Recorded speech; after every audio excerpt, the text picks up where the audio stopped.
And good morning. It is a Monday edition of Glenn Clark Radio. I am Glenn. He is Griffin. Gambling can be fun, but you should set a limit and stay within it. And remember that if you or a loved one has a gambling problem, call 1-800-GAMBLER or visit helpmygamblingproblem.org for free confidential services. A lot to do in a few minutes. Len Elmore, Maryland legend, he was on the call Saturday as Terps took out Penn State at home. They now get ready for Purdue, who will not be the number one team in the country. When they come to town on Thursday night, we will talk Terps with Len Elmore here in just a few minutes. Obviously, a lot of Super Bowl conversation this morning. Jeremy Conn will join us a little bit later on. Also, it was a wild weekend in college lacrosse, man.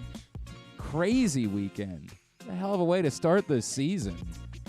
Duke losing to Jacksonville. Air Force taking out Denver. And locally, Johns Hopkins with a stunning win over Georgetown. Loyola ending a 19-game win streak for the University of Maryland, handing them their first regular season loss since before the pandemic. We'll talk with Matt Hughes, Loyola defender, about that incredible victory. And boy, I gotta be honest, it's not a bad time to be old GC because I go right from doing Loyola Maryland on Saturday to Loyola Hopkins this coming Saturday. It's a pretty good little start to the lacrosse season for your pal, and I look forward to that a great deal this coming Saturday, Loyola and Hopkins. Of course, Hopkins has to play Carolina tomorrow in order to make sure that it's, they stay unbeaten and it's a real kind of showdown game at that point. But should be another insane crowd. God, we had over 3,000 people at Ridley Athletic Complex on Saturday. It was a mob scene, as I expected, and the weather cooperated enough given that it was mid-February. It was just an awesome, awesome atmosphere for Maryland, Loyola, and a huge win for the Greyhounds. Of course, we're going to be talking a ton of Super Bowl. I'll just get it out of the way here, and then we'll have more room for Super Bowl conversation later on in the hour after we talk to Len Elmore. But the only thing I want to talk about, and I'm going to write today about what I think I learned most about the Super Bowl, and I think that there are Ravens-esque conversations to be had. The only thing that warrants no conversation, and of course I'm going to give it a few minutes of conversation here, but the only thing that warrants no more than that is what happened at the end of the game. And I say that knowing that if you guys have listened to me long enough, you know that when I think there's a bad call, I would say, yeah, sure, it was a bad call. There's also, 59 minutes and 57 seconds worth of football that was played, and that's not what determined the game, and there are bad calls all the time, and you're illuminating one and ignoring six others that might have gone the way. That's not even what I'm saying here. Everyone is showing their ass. Not everyone. A lot of people are showing their ass. It wasn't just that this didn't determine the game. It's that it wasn't a bad call. It's that it was perfect. And I say that as a guy who was heartbroken because I played the Eagles multiple different ways last night. Heartbreaking. They nailed it. Honest to God, after going back and looking at it a couple more times, isn't just not a bad call. It's one of the greatest calls an official has ever had the nuts to make in a big situation. Because it's indisputable. There's no even argument for it being a bad call. For the record, Carl Sheffers explained afterwards that it was the first contact that drew the flag. But as in watching the replay 100 times, you realize there were multiple attempts to grab and slow down Juju Smith-Schuster, because if you watched, Juju Smith-Schuster, the play design was phenomenal, had James Bradbury beat and was going to be wide open. Wide open. Now, again, it wasn't egregious. And the argument that people are making, the only argument, there's no argument about whether or not it was a good call. It was a brilliant call. The only argument that anybody can attempt to make is, well, but I just don't want the game to be decided by that. Of course, that's the dumbest thing you could ever possibly say, because it would be like saying, I'm okay with the fact that Nikhil Roby-Coleman in the 2019 NFC Championship game wasn't called for pass interference because I don't want the game to be decided by that. You wanted to play football for 58 minutes, and then the final 2 minutes you just want there to be no rules? Well, that was egregious, though. It's not a matter of whether or not it's egregious. Juju Smith-Schuster had James Bradberry beat. He was getting to the outside. Bradberry was beat. Not because he did anything wrong, because the play design was that good. It was an incredibly designed play, because I'm not sure if you've heard, the Kansas City Chiefs are really good at that. It was an incredibly designed play. It got Juju Smith-Schuster to the corner and had him wide open. Would it definitely have been completed had there not been the contact? It's impossible to know. Did Patrick Mahomes throw the ball in a way particularly to draw attention to the contact? Maybe. There is no debate at all about whether or not he grabbed him twice, which, of course, James Bradberry admitted afterwards, because what else are you going to say when we can all see it?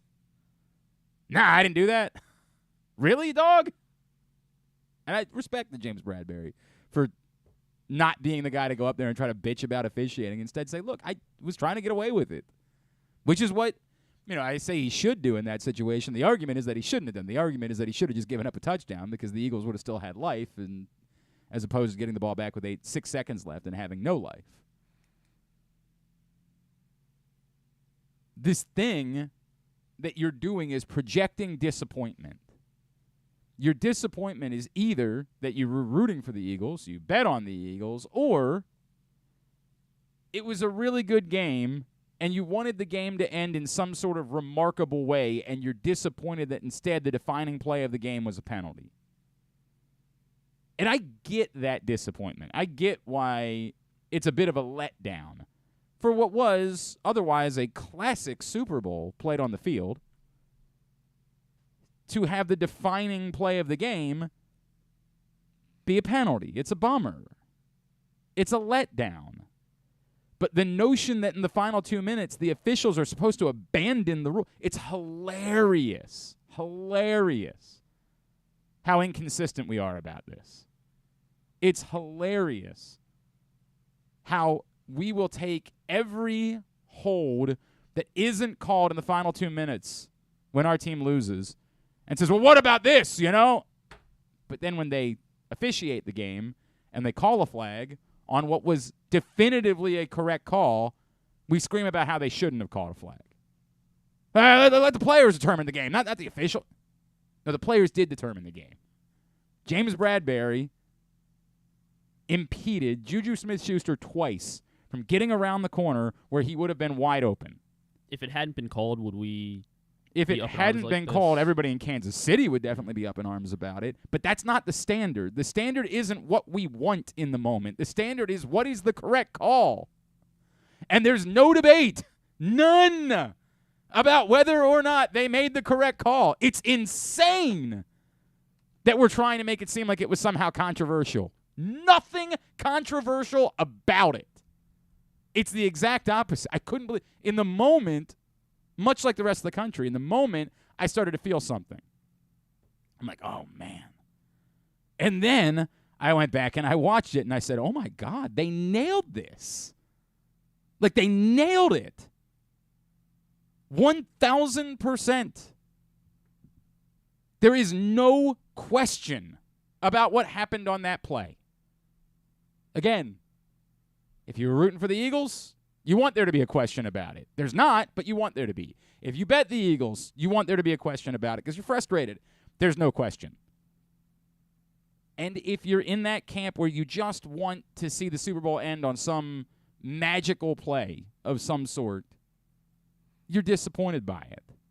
But the notion that you should just abandon the rules, there should be no rules whatsoever in the final 2 minutes. Nonsense. The highest form of nonsense. James Bradberry knows exactly what he did, and he knows why he did it. Because he knows that if he hadn't, Juju Smith-Schuster was going to be wide open. There was no one anywhere close to him. The play design was so good. tip your cap to the Kansas City Chiefs, man. Tip your cap to Andy Reid, obviously. Tip your cap to Patrick Mahomes. I hear those guys are good. I'm writing today at PressBoxOnline.com about what I think we learn, what I think we take from Super Bowl 57 as far as the Ravens are concerned. We'll talk more about that throughout the course of the morning. I do believe there are lessons to be learned. I think it's a reminder that you ain't getting over the hump in the AFC by moving on from Lamar Jackson. Imagine watching that game last night and being like, yeah, you see, this is why I think Derek Carr's got a real good chance of winning the AFC next year for the Baltimore. I mean, imagine. We'll talk more about that throughout the course of the morning. We're also going to talk some Terps this morning. They got a nice win on Saturday afternoon at home over Penn State, and our next guest was on the call. It's always wonderful to have him back in College Park. He is truly a legend, and I know he's a very busy man, so appreciate Fox Sports Big Ten Network analyst Len Elmore for joining us this morning here on GCR. Len, it's Glenn. It's always good to catch up with you, my friend. Thank you for taking a couple of minutes for us, as always. Sure. Not a problem, Glenn. You know, I don't know what to say. It wasn't like Maryland was perfect on Saturday, but it was kind of the story of their season, right? At home, they're a really good basketball team. When they defend, they can be a pretty good basketball team, and they just sort of figure out a way to be competitive and win games. I don't know. I don't know what else there is to say about it. You know, they did what they had to do. You know, I think the thing about this team, they're talented. They have to understand their identity and who they are. And when they're, you know, going downhill, attacking the rim, penetration, maximizing paint opportunities, you know, either by going into the post or, you know, Jameer Young penetrating, Hakeem Hart penetrating, putting pressure on the defenses, they're great. But when they, you know, start settling for threes, you know, challenge threes, threes that are coming from lateral passes instead of inside out, where, you know, they're not lining up and they're not great shooters. You know, when they overburden themselves with those kinds of shots offensively, you know, they have trouble. And quite honestly, their defense has been the most consistent element.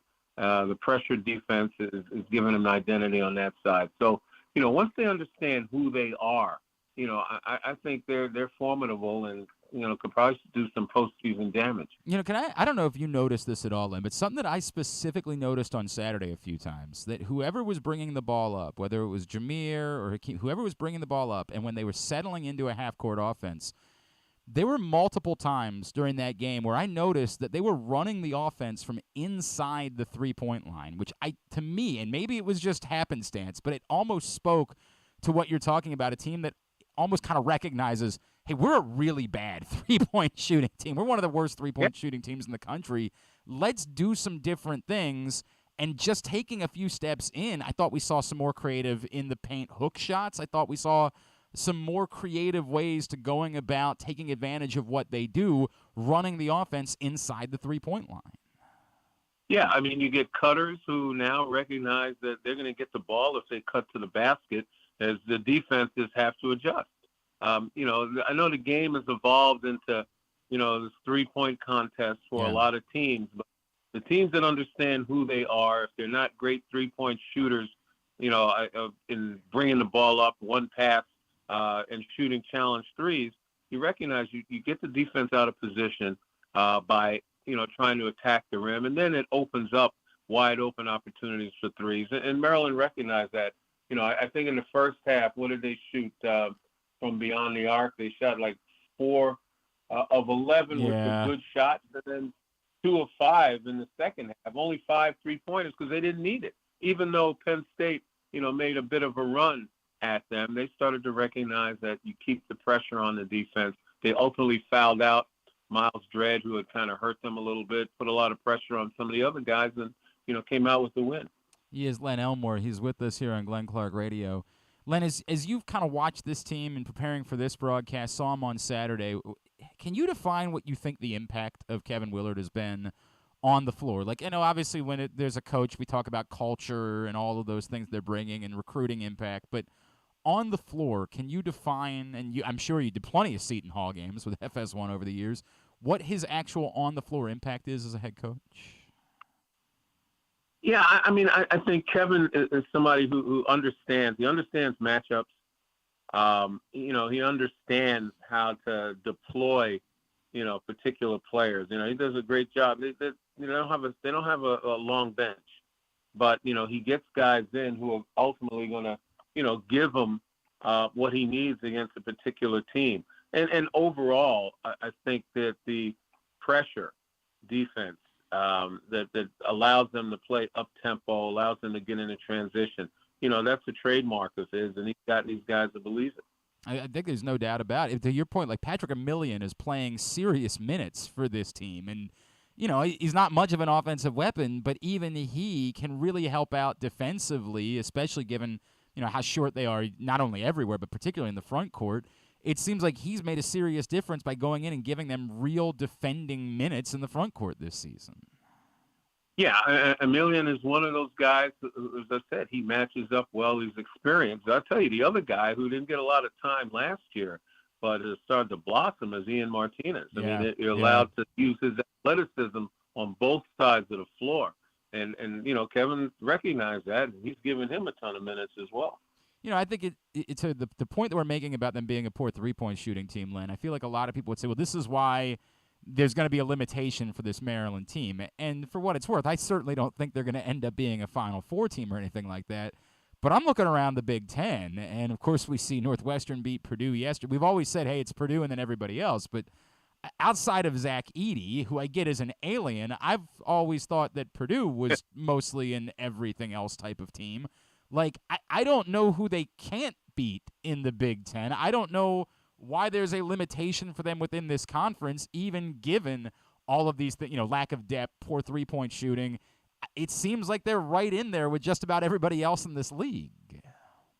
Yeah, and again, we talk about three-point shooting. I would discount that. If they understand when to shoot the ball, if they get the kind of open looks off of penetration and where they're not challenged, they're a reasonably good three-point shooting team. So you throw out the bad shot. And after that, they can rebound with teams.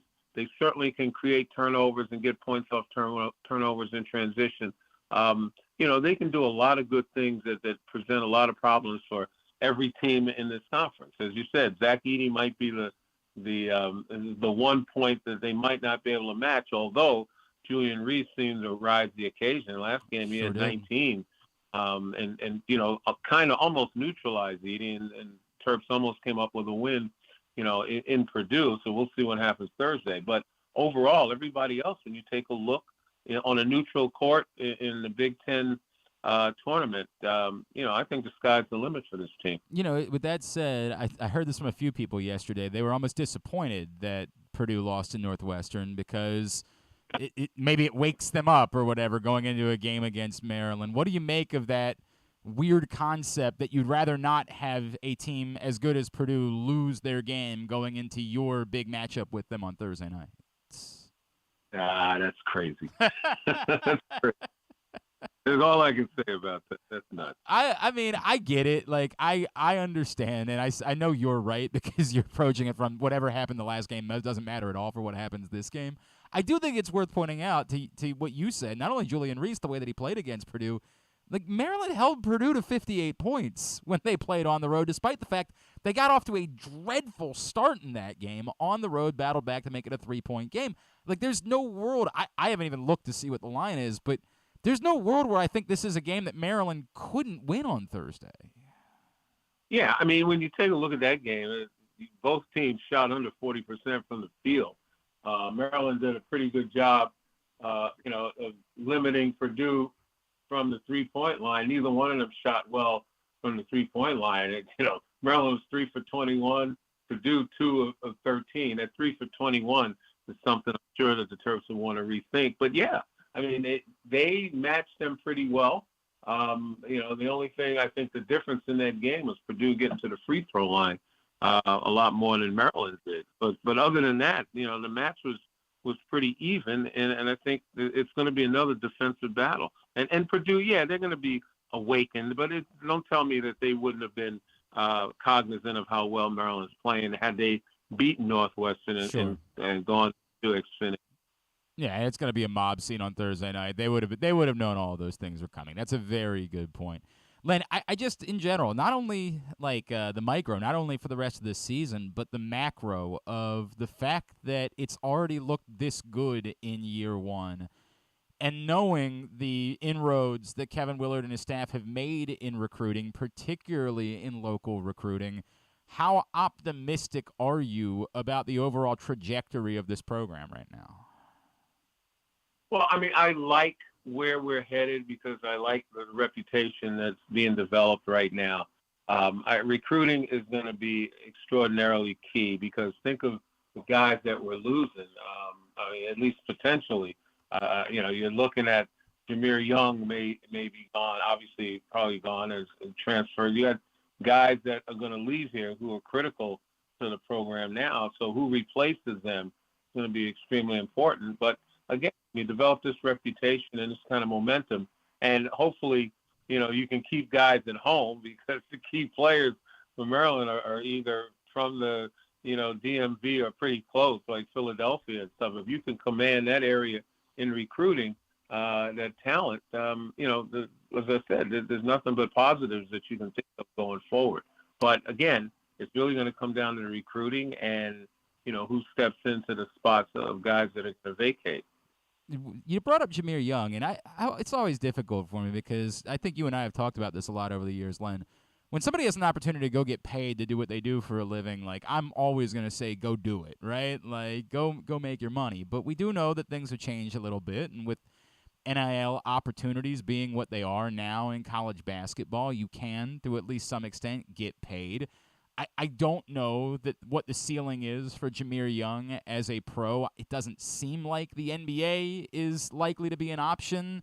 The G League maybe, probably overseas. Do you feel like maybe things have changed, and if with NIL, if you are a Jameer Young, there is an argument for sticking around and doing another year, given the foundation that you've laid and the trajectory and what you could accomplish here? Like, do you feel like maybe things have changed for a player like him as far as what a decision might be? Yeah, in Jameer's case, I thought he was classified as a grad student. I'm not sure. I got to take a look at whether he's got another year of eligibility left. You look at Dante Scott, Hakeem Hart, guys like that. But, yeah, I mean, NIL certainly makes sense. I hear people talking about Baycott and Dickinson. The reason they stuck around is because of NIL, which is total nonsense when you take a look at the NBA draft boards.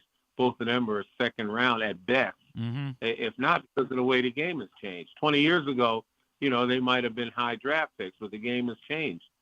But, yeah, I mean, it's a great opportunity if you can exploit, that the name recognition and exploit your presence out there for, the ability to make some dollars and still play college sports and continue to get an education, which, let's emphasize that. That's really the purpose you're there. I know. For. I know you care about that a little bit.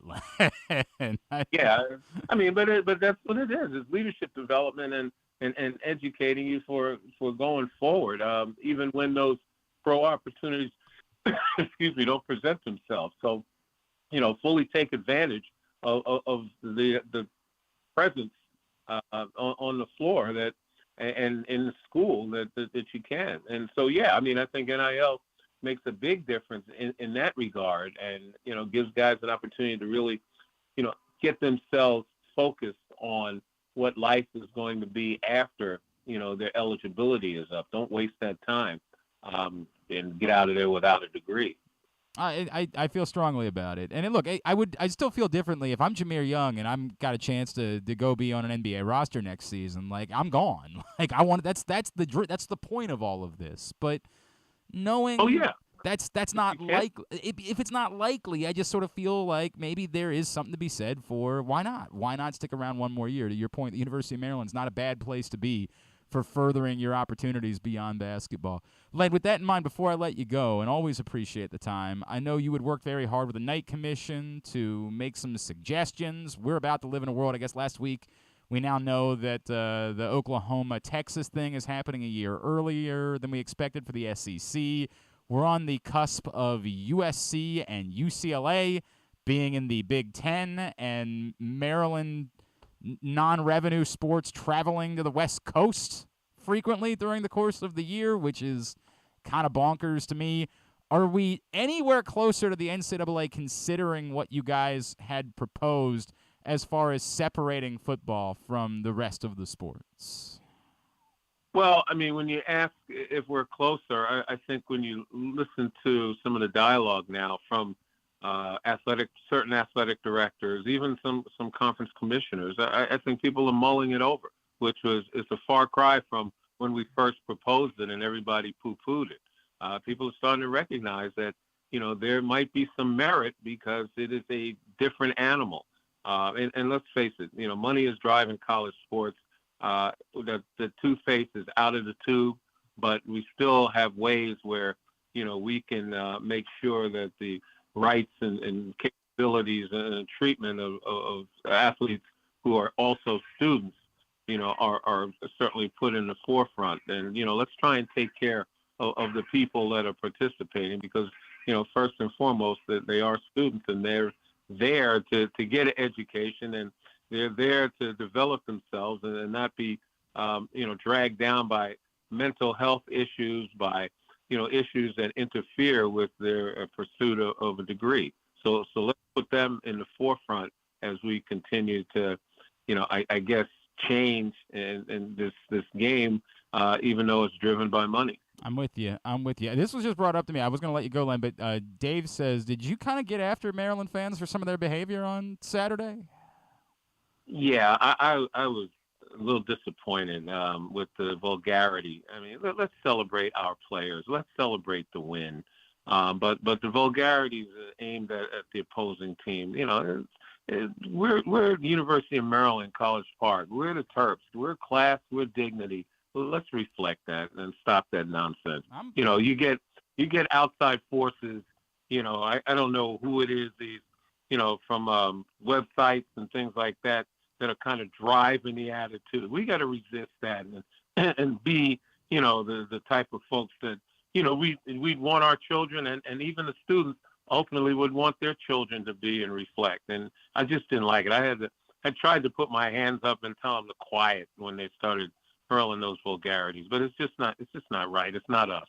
I think I appreciate what you're saying. You can create an intense atmosphere without that. Like, you can create an electric, raucous atmosphere without going the direction of screaming F words or, that type of name calling towards other players. It's just not necessary. It's, to your point, childish. And Glenn, it was even after the fact. The game was already the game was already decided, and then they started screaming that. That's kind of rubbing it in, boasting. We don't need that. Leave that for other schools. Other schools and other conferences. We know who we were talking about, and it's almost like we're trying to emulate them, and we don't do it even as well. Shots fired, Len Elmore. It's something that I would feel that way. Hey, what's your schedule have for you in the coming weeks, my friend? I'm working, man. I teach at Columbia University. I've got some night commission meetings. I sit on a couple of public boards. My TV experience is over for this year, and it's been about 35 years that I've done this, and so I've I'm got a feeling I'm gonna quietly go off in the sunset. One day I might be able to actually sit in the stands and enjoy a game without having to say a word. Man, we would love to have you hit down in College Park for that, but I'm glad we got you for this one before your season was over, Len Elmore. I'm glad we were able to squeeze in a Maryland game and have this conversation. It's at Len Elmore on Twitter. I always appreciate it. I know what a busy man you are. Thank you for taking the time for us this morning, my friend. And whether you're doing this as a citizen or a professional, we're going to have these conversations again in the future, all right? It'd be my pleasure. Thank you. Len Elmore, all-time Maryland great, with us here on GCR after he was on the call Saturday for Maryland's win over Penn State. I didn't see that. I didn't see what was happening at the end of the game, so I got it. Somebody sent this to me from Dave. He said Len was getting after Maryland fans. I don't know what the backstory was. There was like about a minute left, like the game was in hand, and then the Terp fans just started going F Penn State, just chanting it for really no reason. Man, and then look, yeah. I certainly remember being in college, right? Like, and I hate to say I definitely would have been one of those people at the time, but I appreciate Len Elmore just sort of saying it just ain't necessary. Like, you can be better than that. Celebrate, enjoy a win. I get it. We don't like Penn State. I understand that. And I understand that I end the show every day by saying Duke sucks, but I don't say the other thing. Like, I do get what he's trying to say, which is, hey, we want people to be able to bring their families to games. We want this to be an atmosphere where we can be electric and we can be intense, but we don't have to have people say, I don't want to go to games. Respect. I'm with Len Elmore on that. Hey, hope you guys cleaned up on the big game. We'll talk about how we did here in a minute. I can't believe I haven't done all the math. I don't know if you've done all the math. I got to relook at it. I'm safe. I know that much. I'm safe. Apparently, I'm not. Oh, I don't know what if you I know I'm safe because of you. Oh, okay. Like, that's the only thing I know. You have kept me safe. I hope you cleaned up. There are plenty more things to bet on. For example, you can bet. Did you know you could bet on college lacrosse? Big game, Loyola Johns Hopkins coming up this Saturday. I can't bet on it because I work for Loyola. Not an option for me, but you could bet $5 and get $200 in instant bonus bets when you go to PressBoxOnline.com and sign up with DraftKings. This is your chance to have fun and make a few bucks betting on your favorite college lacrosse teams. Go to PressBoxOnline.com/offers. Click on DraftKings to get your $200 in lacrosse bonus bets. We're also going to head to Kansas City, catch up with my friend Soren Petro from 810 WHB. That's all on the way. It's Glenn Clark Radio. It is, I swear. I swear it is. I know it is. Gambling can be a fun and entertaining experience, but there are risks involved. If you're planning on betting on the game at the casino or on your phone or computer, know your limit, stay within it. Set a budget and a time to stop. Remember, gambling isn't a financial solution, and it doesn't mix well with alcohol or drugs. Know the risks and have a plan before you begin gambling. For free and confidential services, call 1-800-GAMBLER 24/7 or go to helpmygamblingproblem.org. Whether your focus is luxury and comfort, convenience and technologically advanced connectivity, or sporty performance and aggressive styling, we've got the perfect Highlander for you. Check out buyatoyota.com for deals on new Highlanders from your local Toyota dealer today. There's something for everyone this February at Laurel Park. Come watch live horse racing every Friday through Sunday and join us on Saturday, February 18th for the Winter Stakes Spectacular, featuring 6 stakes races and $900,000 in purses, including the General George and Barbara Fritchie Stakes. The fun doesn't stop there. Stick around for our winter Mardi Gras celebration with live music, delicious food and drinks, and a carnival atmosphere. Plus, don't miss out on President's Day holiday racing on Monday, February 20th. Visit laurelpark.com for more info. That's laurelpark.com for more. See you at the track. Another Orioles season is in the books, and the Bat-Around was there every step of the way as the Birds posted their first winning season in 6 years. And after promoting 2 #1 overall prospects in Adley Rutschman and Gunnar Henderson, Mike Elias has said it's liftoff from here. Hi, I'm Paul Valley, and along with my co-host Zach Goodman, we'll be here every Saturday from 10 a.m. to noon all off season, discussing every signing, trade, and waiver claim as we navigate the cold winter months that lead to spring training. You can watch us at youtube.com/PressBoxOnline and Facebook.com/PressBoxSports, or listen live at PressBoxOnline.com/radio. And if you miss a show, you can find us anywhere you get your podcasts. So tune into the Bat-Around with Paul Valley and Zach Goodman every Saturday from 10 a.m. to noon right here at PressBox Sports. Stan the Fan here, welcoming back one of my favorite sponsors, the Costas Inn. And everybody around Baltimore knows the Costas Inn is a great place to go and grab crabs, steaks, salads, soups, whatever's on your mind to eat in person. But did you know that the Costas Inn has upped their game? They are now one of the premier takeout places in Baltimore. Give them a call now to order your food, 410-477-1975. That's the Costas Inn over 4100 North Point Boulevard. If you need more of Glenn, you can also hear him every Sunday with Rita on 105.7 The Fan. But also, if you need more of Glenn, what's wrong with you? All right, let's try to go through this kind of quickly if we could. We'll try to run through this. We did a fun game. The only, obviously the game pick. Congratulations to, of all people, Andrew Stetka. Wait, was Charles in on the – what did Charles pick? Charles picked the Chiefs. Okay, so Charles and Andrew Stetka both were on the Chiefs, and so they both get that point. It's only relevant Andrew Stetka gets to throw one more point on the season for him, so he's got that going for him, which is nice. He still finished very much in last place. Even being a lone wolf there couldn't save him. I believe that, by the way, somehow lost with a bullet despite getting 11 lone wolf picks correct this season. Go figure that. Now, everything else. Coin toss. Significant. Yeah. Tails never fails, Griffin. I mean, it fails sometimes. Imagine if you lose this because you picked against the thing that never fails. It was Siri told me to pick them. Ever. Tails. This is the coin toss. Myself, Paul Valley, John Proctor. Tell me what Charles had. Charles had tails as well. Because he's not an idiot. The anthem, the most controversial of all of them. Yeah. The anthem some people had at 202.3. DraftKings is where Griffin tells me we pulled our number from.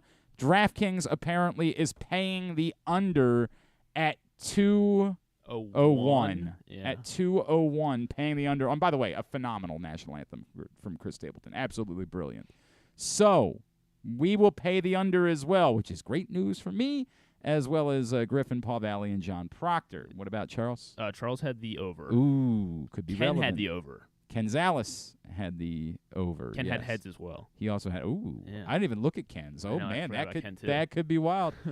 Will Travis Kelce score a touchdown? The easiest yes in the history of picks, and did not take very long for that one to pay off. Defensive touchdown, big point for Charles and for Paul Valley, as Nick Bolton arguably should have had two. I'm still not certain about the other call, but they decided to go with it being overturned. But he definitely had the one, so there was, of course, a defensive touchdown in the game. There was almost also a punt return touchdown for a special teams touchdown, but Kadarius Toney was stopped short at the 5-yard line. Patrick Mahomes, Super Bowl MVP, but under 292.5 yards, under 200 yards for the game. It's amazing. Like, everybody on the planet would say Patrick Mahomes had a miraculous game last night, and yet he finished under 200 passing yards, which is just wild.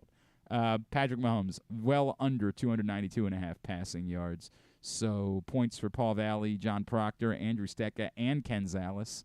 What about Charles? Charles had the over. Charles had the over, so Paul's he misses 5 for that. 5. Is he really? Yeah. Tails, under, yes. Wow, damn, what a start. This is a shame because I think most people would prefer that if anybody was in their underpants, it was probably Paul. Jalen Hurts definitely hits the over of combined passing and rushing yards of 291.5. What's the number that he ended up hitting between the two? He had, oh, God, I can do this, 304 passing. So he hit it just with passing, plus 70 rushing, 374. Wow. Well over the number for Jalen Hurts. So that was an easy point for everybody except Griffin and Paul Valley. So Paul Valley's first loss of the week. What about Charles? Where was he? Charles had the over on that. Over as well. The longest field goal, over under 46.5 yards, didn't really even come close. 35 yards was the longest field goal of the game. So Griffin does steal that point. Paul Valley gets back to his winning ways.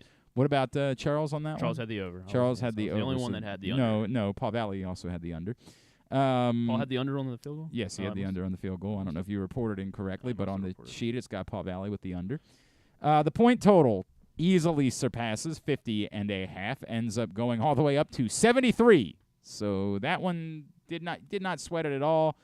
Kyle Ottenheimer, John Proctor were on the under. What about Charles? Charles had the over. Had the over as well. And, of course, as we pointed out, only Charles and Andrew Stetka had the Chiefs. So, all that in mind, it appears as though Kyle Ottenheimer had the worst week of everybody, but wasn't in our contest. He was not. Yeah. He I tried really hard to get him in. Yes, you did try. Andrew Stetka was also not in our contest, which is bad news for you because he went 4-5. So now, comfortably up near the top, Paul Valley 8-1. What a week! John Proctor, myself, both 6-3. What did Charles do? Charles did well too. I think he went 7-2. 7-2 for Charles. So no worries for him. And at 5-4, not a bad week. Would have made money. But in our competition, co-losers for the week, you and Ken Zales. So we'll talk to Ken, find out when he wants to do this. But it's got to be a separate 24 hours. Like, it's got to be 24 hours with Ken pinned at the top of the page and 24 hours with you pinned at the top of the page. So you text Zales, figure out when he wants his 24. Exactly right. You figure that out together, how you want to do it, all right? Make a time for it this week. I don't know if you need to buy a new pair of underpants for doing your Tom Brady selfie. I don't know if you've got appropriate boxer briefs at home for recreating the Tom Brady. I got some Lulus. You got to obviously got to grab your you have Lulu underwear? Yeah. Pretty nice. Is that a thing? Yeah. My brother got it for me. So. Oh, look at that. It's very kind. He knew this was coming up. Got to on his way. Got to grab your junk for the photo. You got to do the whole thing. But 24 hours for both of you, both you and Ken Zales have to pay off the penalty. As you did a decent enough job, 5-4. Literally lost because you went against the thing that never fails. Thank you. Greatly appreciate it. Yeah, both no of you. problem. Both of you picked heads. Thank you. Stupids. Bunch of stupids. What's wrong with you? That was our picks contest for the week for the Super Bowl. Our picks contest was brought to you by the best of print issue of Press Box. Final days. Literally final days. Before the week is over, there's going to be a new print issue of Press Box with Gunnar Henderson on the cover. So get this one right now for free at your neighborhood Royal Farms, any of the hundreds of locations around town where you find Press Box. You can read it all at PressBoxOnline.com. The Chiefs did indeed win Super Bowl 57 last night. Let's head down to Kansas City. I don't know if this man has slept at all. I am a regular with him on his show. He's been a regular with us over the years. He is my friend Soren Petro from 810 WHB in Kansas City, and he's with us now here on GCR. Soren, are you running off like more than an hour's worth of sleep at this point? Actually, being an old guy, you can kind of schedule some things and move them around. So I got to sleep in a little bit this morning. Wife handled both kids going to school, so I'd say I'm about 4.5 hours. I'm doing all right. With all due respect to Patrick Mahomes, you would say she's the real MVP, correct? Yeah, 100%. Absolutely, yes, for sure. Soren, and the biggest reason why the Kansas City Chiefs are Super Bowl champions again is blank. Patrick Mahomes. Yeah. I hate to be boring, but, in order, it's Patrick Mahomes 1, Andy Reid 2, Brett Veach 3. Probably the most underrated part of it is the Brett Veach part of the equation, and they did, and the job he did and his staff did with assembling this roster. I mean, I think you can see the talents of Patrick Mahomes, and even when he's 85% of what he normally is, that's good enough to beat almost anybody. Andy Reid, you see guys, running wide open. High school wide open for touchdowns against what is supposed to be, the best team in the NFL and one of the most feared defenses, and yet they don't get one sack on his quarterback who's, largely immobilized compared to what he normally is. That speaks to his greatness. But, this is where I'd be afraid if I'm a Ravens fan, if I'm a Bengals fan, if I'm a Bills fan.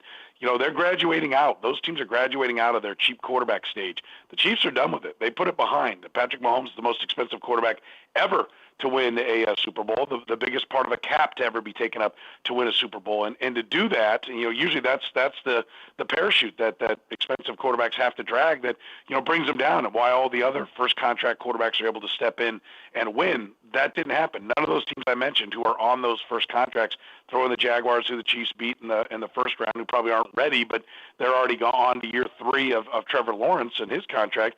The job that Brett Veach did, 10 rookies played in the AFC Championship game. I have to look at that number from yesterday. 8 of them on the defensive side of the ball. They were getting quality production from guys from their draft class. And that's just, this is the time that people are supposed to be getting the Chiefs, and it didn't happen this year. Soren, to that point, and I'm writing in a column today, it's why, maybe statistically there will be ones that will stand out more significantly, but it's why, to me, this might be the most amazing postseason run a quarterback has ever had. Because, look, Travis Kelce's a monster. There's no debate about that. And Isaiah Pacheco looks like he's going to be a hell of a player for some time to come. But, maybe the only team that's got a worse group of wide receivers on the field in the NFL is in Baltimore, right? Like, that to do this with that, to me, given the costs of now you have to pay your quarterback and you have to decide where it is you're taking a step back, for him to be able to put this run together, throwing the ball, to Marcus Kemp in the AFC Championship game, for a cast-off in Kadarius Toney. And I'm not trying to say that there's nothing there. Like, I think Juju Smith-Schuster's a football player. I think Marquez Valdez-Scantling's a football player, though he looked lost on that one play last night. To me, doing it with what he has makes it one of the most remarkable runs that a quarterback has ever had in a postseason. I would amend one of your statements to Marquez Valdez-Scantling is an athlete attempting to play football. But football players have football instincts. Yeah. Like, turning away from the defender where the quarterback is going to throw you open. To your point. And they have catch radiuses that are bigger than, 2 feet because you have to catch everything off your chest. But it speaks to your point. Listen, they got a guy who can run in Marquez Valdez-Scantling. He actually, clocked quicker than Tyreek Hill in 2021. He had one run that was faster than Tyreek Hill. He had the fastest run of the year. So they got a guy that could at least give him that speed thing. Even though he had limitations, it allowed him to do some of the things that Tyreek Hill did, some of the things that he did in the offense, or at least pose the threat of doing it so that they could work elsewhere. To your point about Juju, yes, solid ball player, hurt a lot. We saw him miss games and leave games early. The MO in Pittsburgh was accurate here, but he did enough to get him to where they needed to go. I looked out of the AFC Championship game, and they went 3 wide at one point. It was Noah Gray, backup tight end. It was Jody Fortson, third-string tight end, and it was Marcus Kemp, gunner on special teams. Those were the 3 wideouts in a 3-wide set against the Bengals. Now, listen, they weren't real productive when all those wide receivers went down. And to your point about Kadarius Toney, listen, we love the punt return. Yep. We love the little gadget plays, but we've yet to see him actually run real wide receiver routes and be productive. For the most part, they get him the ball, at the line of scrimmage and just let his natural skills take over. So it was a bit of a motley crew with wide receivers, all the things I mentioned about the cap as well, and yet they were still able to get it done. I mean, I think this is one that the rest of the AFC for sure, and the Eagles and Niners, who the Chiefs beat up pretty good in the regular season, are going to be saying, what do we have to do to beat these guys? Because now they've got like 12 picks in this next draft, and now they'll focus on that wide receiver position and getting it better this offseason. No, it's terrifying, Soren. Like, it's legitimately terrifying. It's funny. We used to talk about the golden era of quarterbacking in the AFC with Peyton Manning, Tom Brady, and Phillip Rivers, Ben Roethlisberger. This might be better than that because the guy at the top is better than that. And I'm not afraid to say it. I don't know that Patrick Mahomes is going to prove to have a greater career than Tom Brady because Tom Brady did unheard of things. But from pure talent alone, it's indisputable this dude is the best thing that's ever happened to the quarterback position in the history of football. I think you're accurate on that. He has the same kind of will to win that Tom Brady does, but more athleticism. Now, don't get me wrong, and he said it in one of the post-game interviews, his 4.8 speed, right? He clocked a 4.78 in the 40, not a 4.4. He's not Lamar Jackson when he takes off running, but he's just fast enough, and he knows he has. I'll tell you, the thing about him that he has over everybody else is just an incredible spatial awareness. You certainly have to have that to play quarterback. Tom Brady had it. He could see when the defender would or wouldn't get there, when he could put the ball in certain spots. But Mahomes has it to even another level of understanding when to throw the ball, when a guy will or won't be open, seeing that window before it actually happens. And then he has it when he runs as well. He seems to know always just how fast he is. Now, he doesn't know how fragile his ankle is always, but and you saw it be a little bit compromised, but he has an unbelievable spatial awareness, and I think that's what does take him to another level. Now, that ability to run also gets him hurt a lot more than Tom Brady, and we'll see if that doesn't greatly shorten the career that he has. I don't think he's going to play till he's 45 when he's had a dislocated knee, a couple of different high ankle sprains. At some point, he's got to get even more, adverse to hurting himself. I certainly see that, but man, until that point, we're going to continue. I say enjoy. It's difficult for us in Baltimore to enjoy, but for the casual football fan, you're just watching something that the dude is an alien. It's absolutely absurd. Soren Petro with us from 810 WHB down in Kansas City. Let me go back to something, if I could, Soren. You brought up Andy Reid, and there's no doubt. And we talked about it on your show recently. In Baltimore, they've waited to hire an offensive coordinator, so it seems very much like maybe it was Brian Johnson they were waiting on, but it looks like he'll probably slide in as the Eagles' offensive coordinator as the Colts hire away Shane Steichen. Eric Bieniemy would make a lot of sense given John Harbaugh's history with Andy Reid, that if Andy Reid is trying to help Eric Bieniemy, this would be very logical. But we don't know what to make of how much credit Eric Bieniemy deserves for what the Chiefs have done offensively. If he's very much in the mix, the way that it's been reported the last couple of weeks, what should we know about the credit that Eric Bieniemy does or does not deserve for the Chiefs' success offensively? You know, and that's a difficult one because Andy Reid keeps it about as closed as, he's Bill Belichickian in how closed he keeps everything and how tight-lipped everybody is around what actually goes on there. Here's what we do know. He would come with the blueprint that Andy Reid has sent a lot of people out into the coaching game with, and they've done very well. I think one of the real strengths of Andy Reid is his 12-month calendar. I don't know that anybody gets more done in the offseason than Andy Reid and the Kansas City Chiefs. His 7-day calendar. They played, I think, their first 8 games at a different time. Like literally every time you could play, they played at noon, they played at 3, or here, you guys 1, 4, the Sunday night game, Thursday night game. They had every Monday night game. They had every time, and yet they were ready to play each and every time that it comes around. That blueprint would come with Eric Bieniemy. He would have the massive bank of plays that Andy Reid has already drawn up. What he wouldn't have is whatever the skill is of Andy Reid of dissecting his opponent. But nobody has that, right? So he's as qualified as anybody. I think what's held him back from getting a head coaching job is, one, he doesn't call the plays. Now everybody says, well, Doug Peterson didn't and Matt Nagy didn't and they got the job. Yeah, but Eric Bieniemy's also worked exclusively with Patrick Mahomes. And it's not just, okay, Andy Reid's there. It's also, okay, Patrick Mahomes is there. Sure. Look, Andy Reid fired Sean McDermott from the Eagles going into his last year. And it wasn't because he couldn't do his job. It's because he knew that it was going to be a tough last year in Philadelphia. He didn't want McDermott to have that around him. He knew he would get a job somewhere else. And he knew that he had like one more step to complete before he'd be a quality head coaching candidate. So he pretty much sent him out. Sean McDermott said that several years ago in an interview that Andy talked to him about why he was doing what he was doing and why it would be ultimately better for him as a head coach, to be a head coach.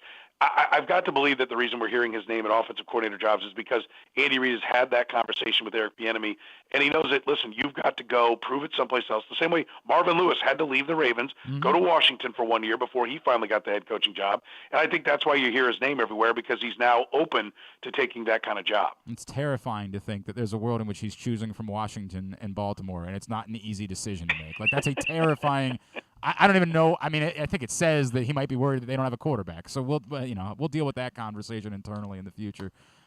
Soren, to your point, they're right back. As long as Patrick Mahomes exists, they're the team to beat in the AFC moving forward, correct?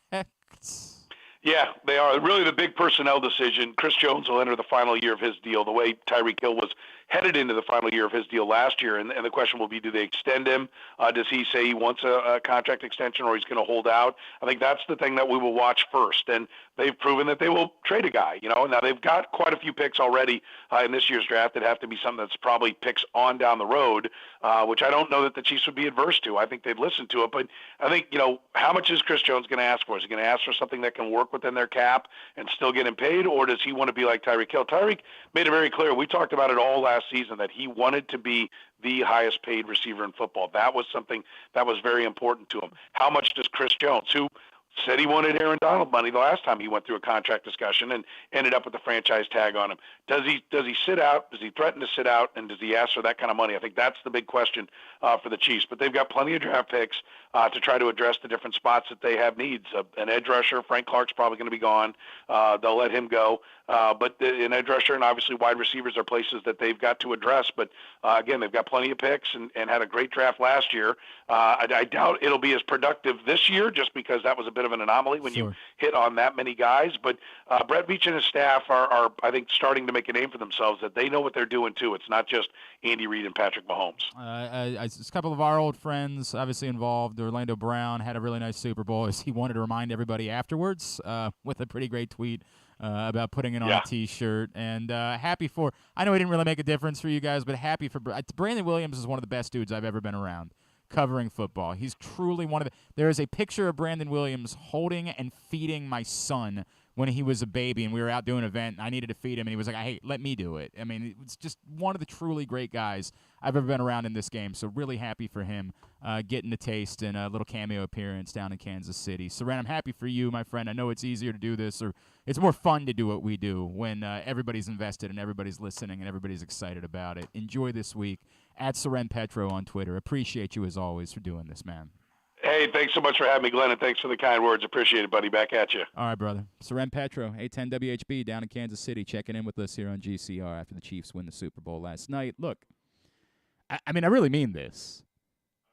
That golden era of quarterback play in the AFC, that Peyton Manning, Tom Brady, Phillip Rivers, Ben Roethlisberger era. Dude, this is better. And I know that's insane to say, but it's better and it's more difficult to go up against for multiple reasons. You said Joe Flacco when you were talking about that golden era, I right? didn't, but the argument that people would make is, okay, but you were able to break through that golden era with Joe Flacco, right? And that's the argument some people might use for why, well, maybe you could do it if you move on from Lamar Jackson. Patrick Mahomes is better than any of those guys are. To the point, I don't know that he will have the career that Tom Brady had. It's kind of crazy to me how significant the Buccaneers beating the Chiefs in that Super Bowl was. Like, if that doesn't happen, we're already sitting at it being 6-3. Yeah. And Patrick Mahomes is only 27. I mean, like, there's a real chance at that point. It's difficult for me to fathom Patrick Mahomes surpassing or even matching 7 Super Bowl titles just because, my God. But I can't tell you that he won't. He's an alien. He's that good. The top of the list is the most talented quarterback we've ever seen in the history of football. Once I thought that was Aaron Rodgers. He's surpassed that. Pure talent. Just the ability to do things. I get that Peyton Manning, somebody might still say, is the most cerebral quarterback in football history. He is the smartest at the line of scrimmage quarterback in football history. Maybe, but not the pure talent of Patrick Mahomes. And then you look around, and there's Joe Burrow, and there's Josh Allen, and there's Justin Herbert, and there's Trevor Lawrence. And it goes back to, I don't know how you look at all of that and say, yeah, but maybe the Ravens could find another one. As I keep saying, of course, the answer can always be they could. Maybe. But I can't fathom you thinking that's the solution, or getting so caught up in the words fully guaranteed, or thinking that the difference in what they would pay Lamar Jackson versus fully guaranteed is so overwhelming that you don't do it and risk not having a quarterback at all when that's what you're up against. The quarterback that's so good that he became the first one ever to do it without wide receivers. Ever. I get it. Travis Kelce is a monster. Travis Kelce, at the moment, is probably the second greatest tight end of all time, and he might prove to be the greatest tight end of all time. He's on his way to being the greatest postseason pass catcher. Well, it's nuts. It's nuts. That's what you're up against. And even in some world, we're like, well, hey, he could get hurt for a minute. You got 4 other insanely good quarterbacks within that conference that are ready to pounce. I can't fathom your thought process being, well, that's why it might be okay to take a step back. The argument, of course, being, well, you'd have all these assets, and you can improve the entirety of the roster. What? God bless it, man. Have all the assets you want to have. How do you not understand that the game is the quarterback? The quarterback, the quarterback, the quarterback, the quarterback. Football has changed. That's the other reason why this era of quarterback to me is more daunting than the original golden era of quarterback play. And I, by the way, do include Lamar Jackson with this group. We just don't know if he's going to be here. Because it's so much more difficult based on the rules of the NFL. There's a reason why we were wondering if maybe the Chiefs should have gone for 2 when they went up by 7 in the fourth quarter instead of letting the Eagles go for 2. Because it felt like a fait accompli. If you don't try to make it a 2-score game, the Eagles are just going to tie it up. I can't believe we didn't include an octopus bet. I'm really mad at myself for not. Really mad at myself. Damn. It paid off for a lot of people. There were a lot of very happy campers at Jalen Hurts coming up with the fourth quarter octopus last night. There's a reason why we think about these things, because we know how difficult it is to play defense in the NFL. And it doesn't mean you don't try. It doesn't mean that you shouldn't try to have good defensive players. It doesn't mean those things, but we know that ultimately it comes down to the quarterback. The quarterback, the quarterback, the quarterback, the quarterback, the quarterback. Period. I just can't imagine that thought process. I can't believe that anyone could sit there watching that game. And I hope it's not, Eric DaCosta. I can't believe that anyone would sit and watch. You can go ahead and call Jeremy. It's fine. We'll stagger the breaks. I can't believe anyone would watch that and say, well, that's why you could do this without Lamar Jackson. Come on. And the Eric Bieniemy stuff really is interesting to me. Like, I know it's not as simple as if tonight Eric Bieniemy is announced as the new offensive coordinator in Washington, that it means Lamar Jackson is gone. But it's hard to not connect those dots, right? It's hard to not connect the dots of the Ravens waiting this long to hire an offensive coordinator, John Harbaugh's relationship with Andy Reid, and think that Eric Bieniemy, who is, I don't know, the most qualified potential offensive coordinator hire ever, and think, oh, God, if he were to decide to go to Washington, what does that say about what's going on in Baltimore? Why would you choose a dumpster fire over one of the most well-thought-of organizations? And there can be reasons, right? It could be just you get paid an absurd amount more by Washington than you do in Baltimore. Maybe you know something about the next ownership group in Washington, and they've given you a hint that you'd essentially be a head coach in waiting. That there could be reasons beyond just Lamar Jackson's status that Eric Bieniemy would choose Washington over Baltimore. But I'm telling you, even knowing all of that, if tonight we find out that Eric Bieniemy is the offensive coordinator in Washington, I'm going to have a lump in my throat about what that means about the future of Lamar Jackson. And again, it also could mean that the Ravens never were in on Eric Bieniemy, really. Adam Schefter reporting they are makes that difficult again to stomach, but it's possible that the guy they were holding out for was Brian Johnson, and that Brian Johnson is now just going to slide in and become the offensive coordinator in Philadelphia with Shane Steichen headed to Indianapolis, and so they miss out on that chance. Today's show is also brought to you by your local Toyota dealer and buyatoyota.com. The Toyota Tacoma comes in a range of models and trim lines, so you can choose the perfect Tacoma to reflect your unique personality and driving habits. Check out buyatoyota.com for new deals on new Tacomas from your local Toyota dealer today. This man was in on the Kansas City Chiefs, so I assume he had a pretty good weekend from the Big Bad Morning Show on 105.7 The Fan, and you see his picks every day at PressBoxOnline.com. He's our friend Jeremy Conn, and he's with us now here on GCR. What's going on, brother? How are you? I'm good, man. I made so much money on the Super Bowl yesterday. I'm now a Tubi free subscriber, so I'm trying to decide if I want to watch who made the potato salad or the roast of Mr. Peanut. That's not bad. You weren't actually duped by the commercial, right? No. Okay, I can't believe. I genuinely believe that people are kind of showing their asses. It was very obvious that the shot of Burkhart and Olsen was not a live shot at the Super Bowl. Yeah. If you were duped by that, I don't know what to tell you other than you're a boob. I couldn't believe how many people were showing their ass by saying they got duped by it.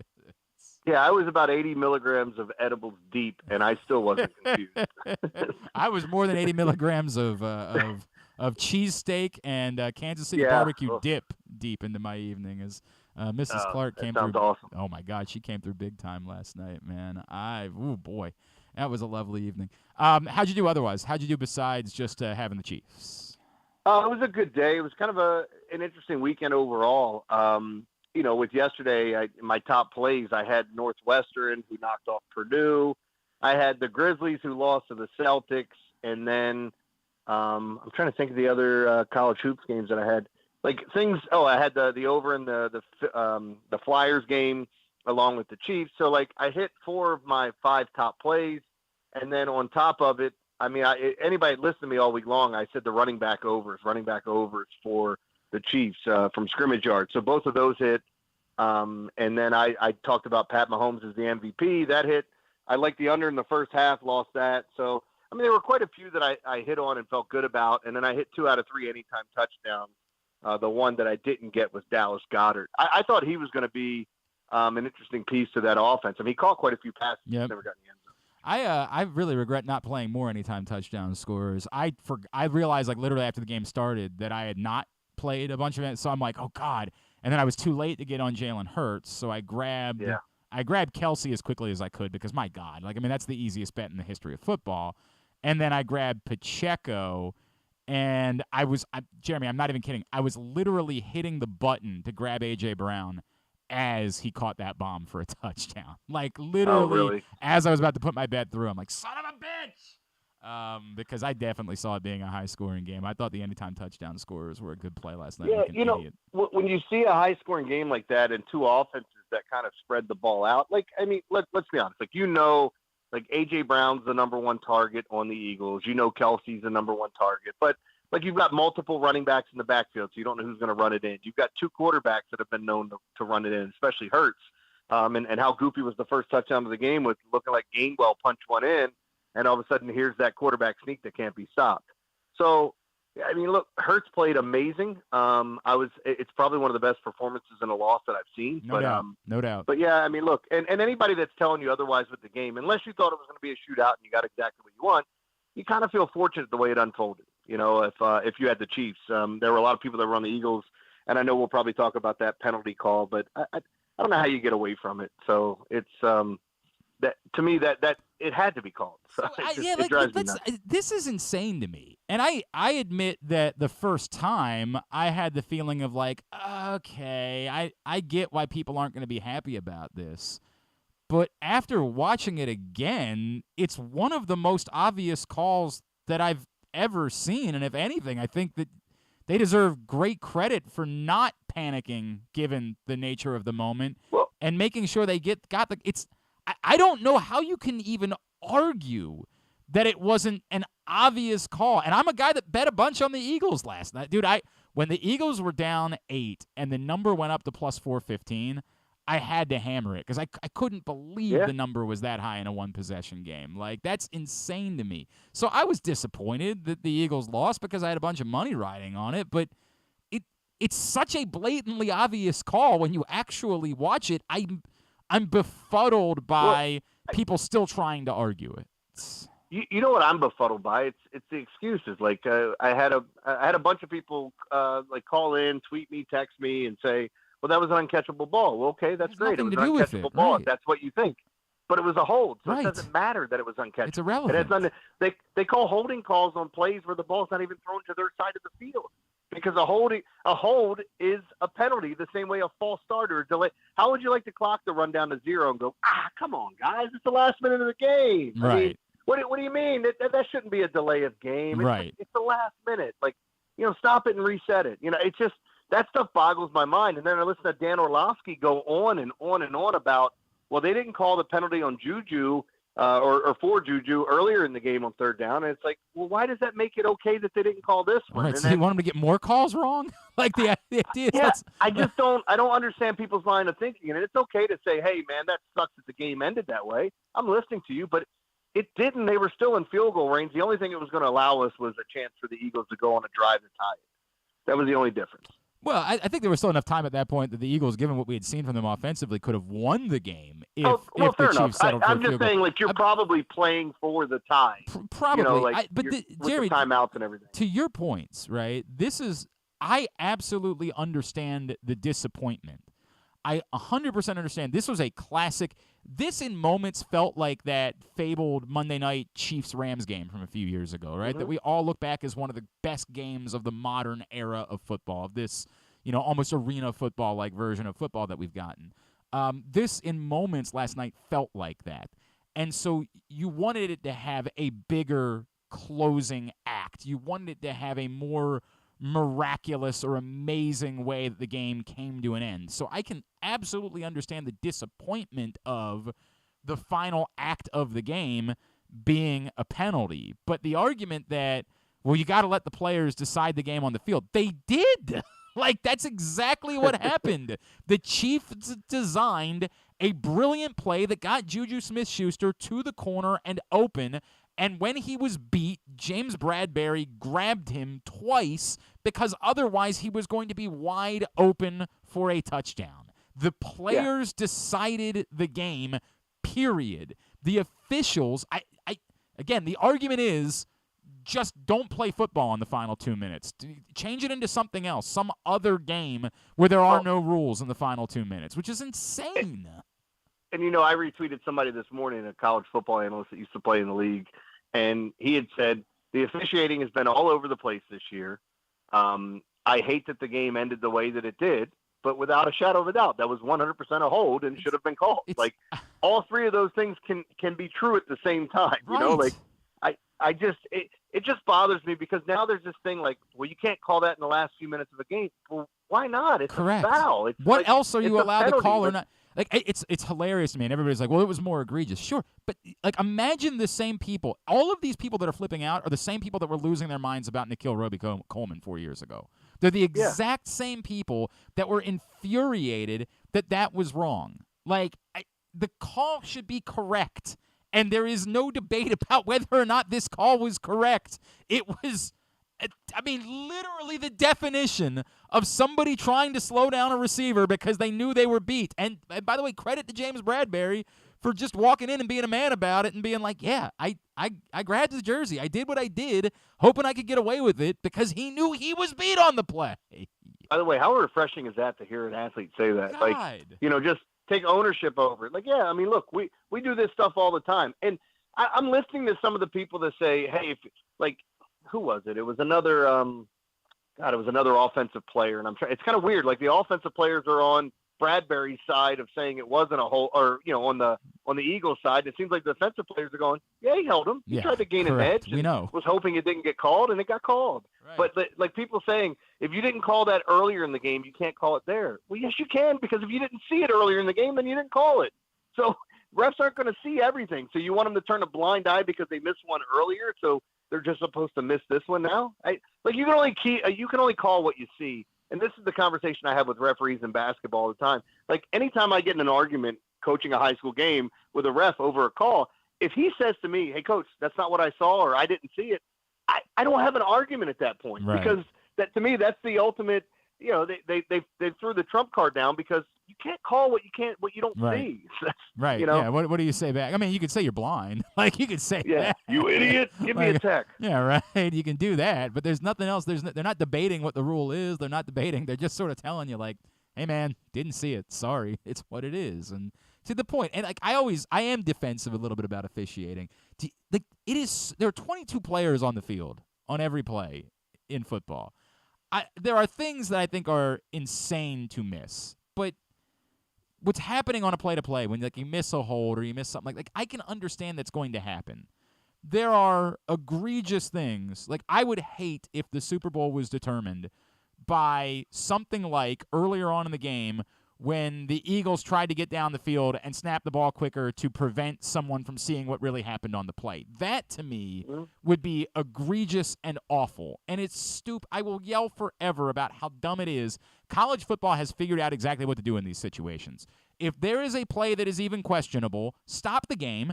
Don't ask the coaches to officiate the game. Don't ask the coaches to decide whether they value their timeouts more than they value a play happening. Get the effing play right. Figure out what happened on the play, and don't allow for it to be manipulated by a team that's racing down the field like the Eagles did in the NFC Championship game to get a snap off and prevent getting the call correct. That, to me, is awful. It's atrocious that the league continues to do this. Getting a play right is not. Tell them, get your ass out there and you find that bleeping dog. Right. That's what you do. Well done. Well done. Exactly. Sir. Well done. Man, I don't know. I really am lost by why we're trying to make it seem like there was some sort of controversy at the end of the game. You know what bothers me though, man? So it goes back to Buffalo, Kansas City of last year. We saw one of the greatest games we've ever seen, and ultimately what happened after the game, we complained about the overtime rules, and I get it. Like, it's just, sometimes you feel cheated. We watched one of the best Super Bowls. I really think it was one of the better Super Bowls I've seen, especially in recent years. No doubt. Yeah, absolute classic, down double digits, what they did in the second half, the Eagles answering back, and the old story of Pat Mahomes probably having too much time and able to work it out. And we have the penalty. And, like, if you go back to 2 weeks ago with Cincinnati, like, he shoved him when he was out of bounds. It's a penalty. You can say what you want. You can be unhappy with it. You can be a Cincinnati fan and say, this sucks. He's not hurt. He's not, but he shoved him when he was out of bounds. And the same thing this week, like, he held his jersey. Correct. The guy even said as much. I grabbed his jersey, and people are like, we had a caller today. It was so funny where he's like, man, I don't think they should have made that call. And then we went, the guy said he grabbed his jersey. Yeah, I heard him. But yeah, I had a buddy of mine who said the same thing. Well, he only said that because he knew it wouldn't get him anywhere to whine about it. I'm like, what the? This is like the mountain of evidence that you are stacked against, and you're still trying to argue it. I have no choice but to just kind of tip my cap and say, you know what, dude? Good for you. Everything says you're wrong, but the hell with it. I'm just gonna keep fighting about it anyway. Sure. Do you? You do you, man. Let's go with that. Jeremy Conn is with us here on 105.7 The Fan. All right. Just one more from the Super Bowl.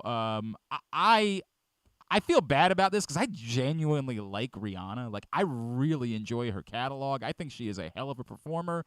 And I know that maybe some of what she might have done otherwise probably had to be reconsidered because she was pregnant. But I thought that was about as nondescript of a halftime show as you. I'm not saying it was bad. It certainly sure as hell wasn't the Black Eyed Peas like that. But it just to me was kind of something that happened. I don't understand the idea of like, let's do 30 seconds of 15 songs instead of maybe trying to like enjoy. You've got 4 or 5 really classic songs. Maybe try to separate them somehow. That was sort of to me what made last year's halftime show so good. Well, I'm different. I love this year's halftime show. Really? And again, it could have been because I was in my spaceship. I thought visually it was stunning. I thought the women empowerment thing was super sexy. I was so into the halftime show that I didn't realize that she sniffed her hand or smelled her, whatever. I didn't realize that part of it happened. But I thought she was great, man. And I was talking to my son as we were watching it going, the over-under was like 9.5 songs, which I'm going, that seems like a lot of songs to be playing. I think she played like 12 or 13. I think it was 12 songs. was the number I saw. Yeah, because it's hard to tell when they're going in and out because sometimes you hear like an instrumental or you hear a chorus and you're wondering, okay, are they playing that song? Because sometimes it's really, really short. It might be like one line from a song or one like hook. But no, I really enjoyed it. Like, I'm not telling you it was the best one I've ever seen. I just was into it the whole time, and when it was over, I could have watched more. So I just really like her music and didn't realize how much I liked it. I just thought she's this sex symbol I couldn't take my eyes off of, I know how much I like her music. That to me, I think this is eternally, because I got into a debate with a buddy of mine about this. My thing is I want to celebrate the songs, and I don't love her 12th greatest song the way that I love her 4th greatest song. Like, Umbrella to me is a classic song of this era. It's a song that will stand up 30, 40 years from now as a truly classic song. Separate it, right? Like, give it moment to breathe and celebrate. And I don't want to compare everything to Prince. We'll never see anything like what Prince did at the Super Bowl. It wasn't a halftime show. It was the most significant moment in pop culture history. It was unbelievable. But we remember it so fondly because he let things breathe. He let Let's Go Crazy breathe. Prince has a catalog deeper than anybody else that's ever played the halftime show. And yet, he only picked like 3 of his own songs to put in the halftime show, allowed them to breathe, and created iconic moments. We'll never in our life forget Purple Rain, In the Rain, with him doing the phallic guitar thing. Like, we will remember that eternally. Give the song an opportunity to breathe a little bit. Let me celebrate it because it's a great song. And that was the part that just I couldn't shake from. I don't want to hear 30 seconds of that song. I want to hear the thing. Yeah, and I think the thing I was upset most about is that if you want to talk about the halftime show, people are saying how original it was. And I don't know how many people realize this, but they were talking about the fact that Rihanna ran her finger over her crotch and then by her face. Tom Petty and 3 of the Heartbreakers did that when he performed. He was actually the first to do it. Well, somebody reminded me. Hang on, somebody did remind me that when Bruce Springsteen did it, he literally slid dick first into the camera at one point. Like, he literally did a bit where he slid on the stage with his here's a 60-year-old man's penis right in America's face. So yeah, I said when Tom Petty did it, I was ready to climb Dick Mountain mouth first. It was an amazing performance. So. Oh God. All right, Jeremy Conn, 105.7 The Fan. Where do you go from here? I don't know. Are we done? I don't know where we Can go. we just say I love you now and then go? Or like, how's this work? So, all right, I'll do this. Are you this is a genuine question. You guys do 4 hours every day. Are you going to be doing more off-season football or other sports? Like if you build a pie, as Forrester liked to talk about, right, with the blame pie. If you built a pie right now, because I had this feeling last night, somebody brought this up, like, what do you do when the football season's over? I'm like, well, the dirty little secret is we just keep doing football. Like, it's mostly still football when the football season's over. Like the old joke in, like, you know, there was a joke years ago, we play both kinds of music, country and Western, right? Like, well, we cover both sports around here. In-season football and out-of-season football. Like, that's what we do. If you built the pie and you put every other sport together and compared it to off-season NFL for the next 4 months, which slice is bigger? The football. Yeah. And I wish it was baseball, and I think baseball is probably the next biggest like slice of that pie. Sure. You know, obviously because it's starting, but you get the draft, you get the schedule release. Now with the Ravens, you got your quarterback situation, you've got your offensive coordinator situation. Are you signing other free agents? Is the team getting, you know, there's just so many things to talk about. And I mean, just a peek behind the curtain, you know, we were doing a show last week and we had Maryland as a topic and, you know, coming off of a big game or like, you know, the rest of their schedule. We had Orioles off season, playoffs, Super Bowl, all that stuff, all these topics to talk about. And the one thing that we said that drove the listeners to call in at an alarming rate was we were talking about Lamar and what do you do with the contract? And, you know, do you want to see him traded? Do you want to keep him? And like, boom, it just blows up. And it just seems like everybody has an opinion on it and everybody likes to talk about it, whether it's fair or unfair to some people that don't want to hear it. You know, like, hey, it's the off season. Can we talk more baseball? Trust me, we want to talk it, but off-season football becomes a necessary evil. That's the reality, man. That's look. We assume there's going to be an offensive coordinator this week. I'll wrap. Where are you with Eric Bieniemy? Like, do you think that Eric Bieniemy is a great offensive coordinator? Do you think that Eric Bieniemy is a guy that had Patrick Mahomes and Andy Reid? I don't know. I mean, I know the latter. You know, if you want to talk about him having Andy Reid and Pat Mahomes, that's absolutely true. I know that he's interviewed a bunch of times and he's never got a head coaching job. And I wonder what that is, if that's just them not being fair, if some of the rumors are true that he's not a great interview. All I want to know is, can he call plays and can he make the offense better? Because that's what I care about. Some of the names that I was interested in, I mean, there's a few that are still out there, like Brady, you know, the quarterback coach, offensive assistant coach in Buffalo, the former LSU offensive coordinator in Carolina-Penn. Like, I liked him a lot. I like Frank Reich, who's gone. I'd be interested. I like the idea of a guy that's been with a successful organization and bringing him in and trying it out. Ultimately, I think we end up getting something where they announce the offensive coordinator and you're going, who's he? Oh, he's the quarterback coach at Rutgers. Great. You know, that's ultimately what I feel like is going to happen. I mean, I just don't know why they waited this long, and it really makes me think that Bieniemy is a factor there, and terrifies me about whether or not he ends up in Washington. Like, that just is not a great sign. Yeah, what if he picks Washington over Baltimore? How weird? Jeremy, I wrote about it. Like, the only thing you can think is that means that he knows that Lamar Jackson is gone, right? Like, that's the only. And again, it's unfair because he might have just been given a boatload more money by Washington, or some sort of promise that like the next ownership group sees him as a head coach in waiting, and Ron Rivera has already decided to retire after this season, so like he knows he's going to be the guy. There's a million reasons why he could choose Washington, but I'm telling you, if tonight we find out that he's in, and maybe the Ravens were never all that much interested in Eric Bieniemy, but if tonight we hear that rumor, the first thing I'm going to feel is, oh God, Lamar Jackson might really be gone. Like, that's the first thought that's going to come through my mind if he ends up being announced in Washington. All right. At Jeremy Conn 1057 on Twitter is, of course, where you follow him. And the Big Bad Morning Show every morning on 1057. The Fan, of course, is picks every day: basketball, hockey, college basketball, golf, whatever it is, at PressBoxOnline.com. Appreciate you, buddy. Love you. We'll talk to you again next Monday, all right? Thanks, man. I'll see you guys. Jeremy Conn with us here on GCR. Coming up tonight, Stan the Fan Charles, Ross Grimsley. They're going to catch up with Aberdeen Ironbirds general manager Jack Graham. That's at 6 o'clock tonight. Facebook.com/PressBoxSports. YouTube.com/PressBoxOnline, PressBoxOnline.com/video if you miss it. It was a huge weekend in college lacrosse. I get there was something else going on this weekend, like the Super Bowl, I understand, was overwhelming. But my God, what a weekend it was. So many storylines to start the season. And I think the biggest one was the one that I got to see up close and personal, which was Loyola stunning and ultimately in kind of blowout fashion. stunning the defending national champion, University of Maryland Terrapins. We're going to catch up with Matt Hughes, Loyola defender, next after one of the great defensive performances we've seen them put together. That's on the way. It is a Monday edition of Glenn Clark Radio. The Baltimore County Police Department is hiring. Entry-level officers start at over $60,000 and over $64,000 for lateral officers, with $10,000 signing bonuses available. Plus, cadets start at over $32,000. Great benefits are available like medical, dental, and vision insurance, tuition reimbursement, 15 sick days per calendar year with no limit, career advancement to more than 20 specialized units, and more, with further incentives for military service members and veterans. A passion for service, a career for life with the Baltimore County Police Department. Find out more at joinbaltimorecountypd.com or call 410-887-5542. Must be a United States citizen, have a valid driver's license, and a high school diploma or GED equivalent.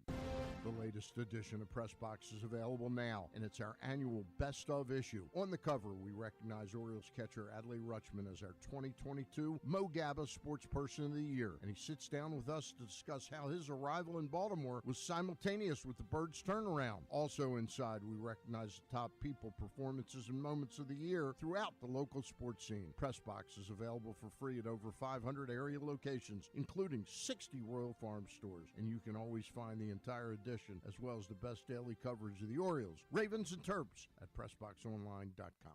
There's something for everyone this February at Laurel Park. Come watch live horse racing every Friday through Sunday and join us on Saturday, February 18th for the Winter Stakes Spectacular, featuring 6 stakes races and $900,000 in purses, including the General George and Barbara Fritchie Stakes. The fun doesn't stop there. Stick around for our Winter Mardi Gras celebration with live music, delicious food and drinks, and a carnival atmosphere. Plus, don't miss out on President's Day holiday racing on Monday, February 20th. Visit laurelpark.com for more info. That's laurelpark.com for more. See you at the track.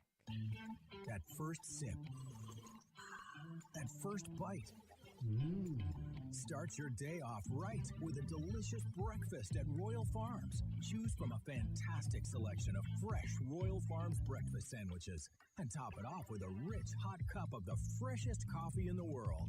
At Royal Farms, breakfast is available day and night. It's the freshest breakfast in the world. Real fresh, real fast. Royal Farms.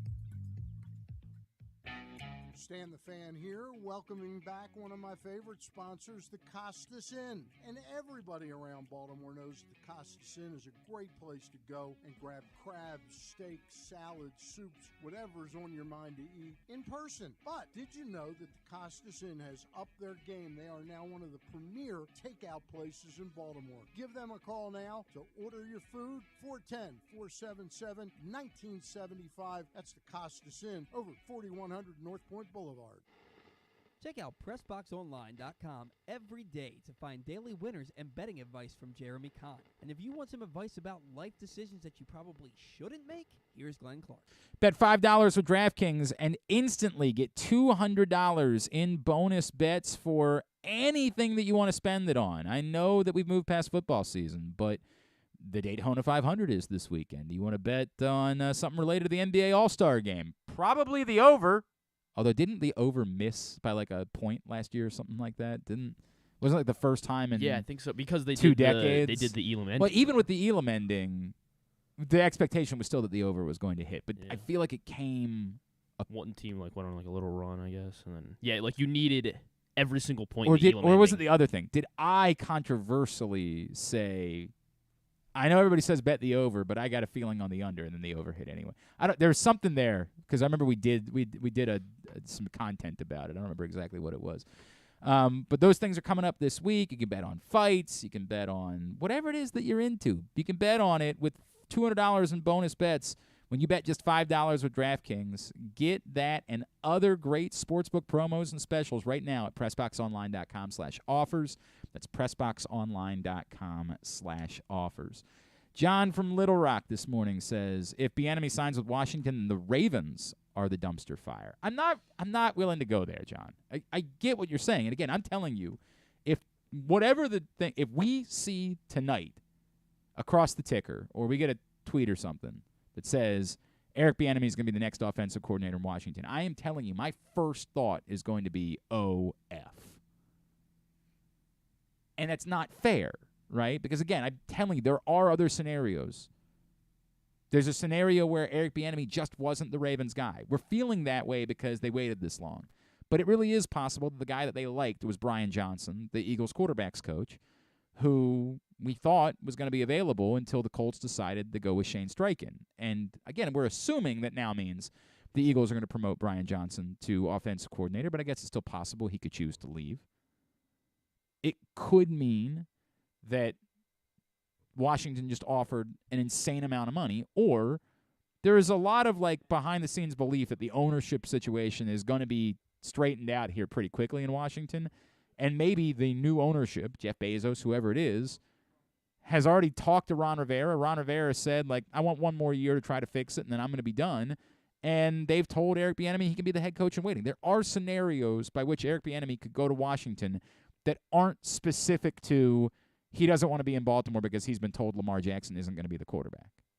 But we're going to think about that. It's going to be the first thing that comes to our mind if we get that news in the next day or two. It's going to be the first thought we have of, oh, God, what would that mean if we think that the Ravens were in the Eric Bieniemy market and he ended up choosing Washington?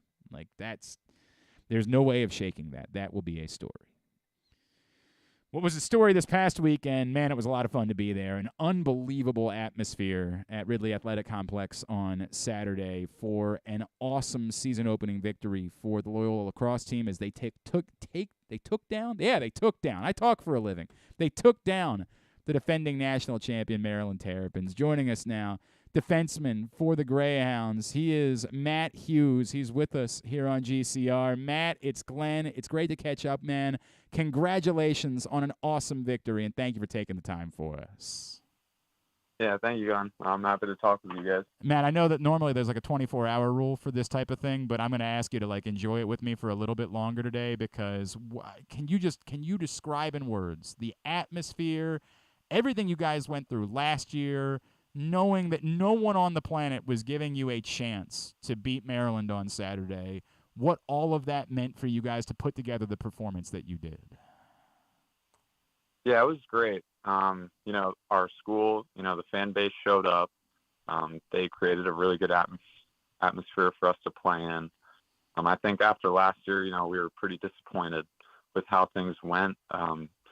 Just working all fall towards this first game. We just, it's what's been on our minds since, the end of last season. It's just been really good. And, for our team and Coach Toomey, I don't think it was much of a surprise for us. I think we knew we were going to get that one. I know nobody else thought we were going to win that game, but, Coach Toomey said, it's not a surprise if we win. That's what we're expected to do. And that's what we went out and did. Where did that, it's so funny you bring that up because I talked to Charlie a couple times leading up to the game, and I'm telling you, he projected that confidence to me. He was like, I'm not going to, come out and say we're going to go out there and kick their butts, but he was like, I think that we are in a better place than we were a year ago when obviously you guys took one on the chin down in College Park. I think that we've got a really good chance. Where did that confidence come from? What were you guys doing right in the weeks leading up to the start of the season that gave you that belief of, I don't care that nobody's beaten them in the regular season in 3 years.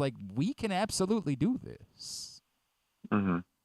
Yeah, I think it just all started from, the summer and the fall, just, not worrying about any other team, but just worrying about ourselves and just getting better every day and just having a really competitive atmosphere during practices. I think that's what's kind of led to us realizing how good we can actually be, and just the culture that we have with our senior leadership. We got a lot of older guys on this team, paving the way for the young guys. But I think we just started practicing really hard and recognizing that we can be a really good team and that we are a really good team. And, if we just play together and stick together, things will go our way. Would you have believed it if I told you you were going to win that game and only win 4 faceoffs on the day? Looking at the stat line, no, I probably wouldn't have said we'd win that game. I think they beat us in almost every statistic of the game, but I think it just comes down to, the goalie battle and just how hard we worked and the shots that we were forcing them to take. He is Matt Hughes from Loyola. He's with us here on GCR after their excellent win over Maryland on Saturday. Two things that jump out about that. One, to your point, I mean, that the kid between the pipes, and I know it helps to have a hell of a defense in front of him, but Luke Stout moving into this role as a starting goalie, like, how do you possibly describe the way that he was seeing the ball and how on point he was from the shoot on Saturday? So kind of all fall, Coach Toomey has been telling us that, we got a new goalie in Cage. He's a junior, but, he hasn't gotten many starts. But as a defense, me and Cam Wires and Alex Bean, we got to help Stout see the shots that he wants to see and see those shots that he can save, And we were really trying to force some bad shots and, get in their hands and just really disrupt their shooting because they're such a good shooting team. So we need to make them take bad shots so Stout can have a great day. Well, you guys successfully did that. It's one of the great defensive performances I've ever seen. I know after the game, Charlie made a joke like, hey, we had a pretty good defensive performance against them back in the national championship game in 12, but that was a long time ago. For you guys, yeah. I mean, you bring up you, Cam, obviously the short stick D-middies. I mean, Peyton's a menace. Like, Peyton is everybody in lacrosse hates it when they realize that dude's on the other side of the field because he's going to wear you down. The pride that you guys had coming into the season to say, if we got to win this way, right? Like, this isn't maybe a traditional, like, Pat Spencer, Lindley and Olmsted offense. Like, if this is how we're going to win, we're going to go do it. The pride that you had going in and how good you felt to put together that type of defensive performance. Mm-hmm. Yeah, I think last year, we had some really good players with, Peyton Mustang, Ryan McNulty, just all of our guys. We were really good individually, but, things just weren't going our way, and I don't think we were really gelling as a defensive unit. So this fall, one of the main things Coach Toomey has been talking about to us is connecting, just connecting as a group and connecting on the backside. We're all really good players, and if we just connect with each other and we play good on-ball defense, then we'll have a slide ready to go, and we're just going to be a really cohesive unit. And I think that's led to a lot of success in the fall and obviously some success on Saturday. Yep. So it's funny because Charlie told me before the season that you have really stepped up and taken on the role as a vocal leader for this group. Can you tell me about, like, where that came from you and maybe finding your voice that way? And maybe it's just, hey, dude, it's my 5th year. Like, I got to be that guy. That's the way that it goes. But becoming that guy and taking on that responsibility, where'd it come from for you? Yeah, I mean, I've never really been much of a leadership kind of guy, not really the most outspoken person, but just with what happened last year, I think, it was really a time for me that I thought I really needed to step up. And if we were going to be a really good team, someone was going to have to step up. And I think myself and both Cam Wires have both done a really good job defensively, just, getting connected with this group and, just trying to get better every day and keeping a really high energy in practice and just keeping a really good mentality that, it's always about the next play. And, in Maryland, we just can't take any plays off. And, for the rest of the season, we're just not going to be able to take plays off. So, just kind of being a vocal leader and keeping our guys up and just having hope that, things are going to go our way. How much of it, it's funny, at the beginning of our broadcast on Saturday, Matt, I brought up, and we had Scott Ratliff sitting up in the booth with us on Saturday, obviously a legend in this sport, right? Yeah, I heard about that. Well, and I said something like, I got to feel like part of this is just, hey, we're Loyola lacrosse, right? Like, we're not one of the little sisters of the poor. We're not, like, this. The idea of Loyola beating Maryland shouldn't be crazy. We joked we're not that far removed from Loyola winning a national championship against Maryland, right? Like, how much of this is a pride factor for all of you guys about, Charlie brought up you guys, there's not a player on this roster right now that's won a Patriot League championship. Like, how much of it is we're Loyola lacrosse, we're supposed to be one of the top programs in the country. It's on us to get things back there this season. Yeah, I think we've kind of took that approach. We haven't won the Patriot League, and it is our job to maintain that standard. So I think a lot of us have just been thinking about previous Loyola teams and, how great they've been, but how under the radar they've been. Mm-hmm. I think kind of feel the same way about us. Nobody really thought we were going to win that game, but I think just as a team mindset, we know what previous Loyola teams have done, and that it just shouldn't be out of the question for us. So, why shouldn't we beat Maryland in the home opener if they're the defending champs? We have a good team, and they're normal lacrosse players too. They can be beaten. They're not invincible. So, that's kind of just the approach I think we took. I think it was evident on. By the way, Scott called you guys winning for what it's worth, so we got to give him some credit. He said, he was like, now he thought it was going to be a 1-goal game. You guys handled it by a lot more than that, so you did prove everybody wrong. Charlie brought something up after the game. He said he brought up the fact that Hopkins opened up the season by going down to Jacksonville, and clearly we now know Jacksonville's pretty stinking good after they turned around and beat Duke. And they handled their success was the word that he used as they turned around and knocked off Georgetown at home. How important is that for you guys as you move on from what was this wonderful victory, but knowing you got a hell of a team coming here to play next Saturday, and you got to prove this wasn't a fluke, this wasn't just one game, one matchup early in the season, that you have to keep making the statement about who you are as a program?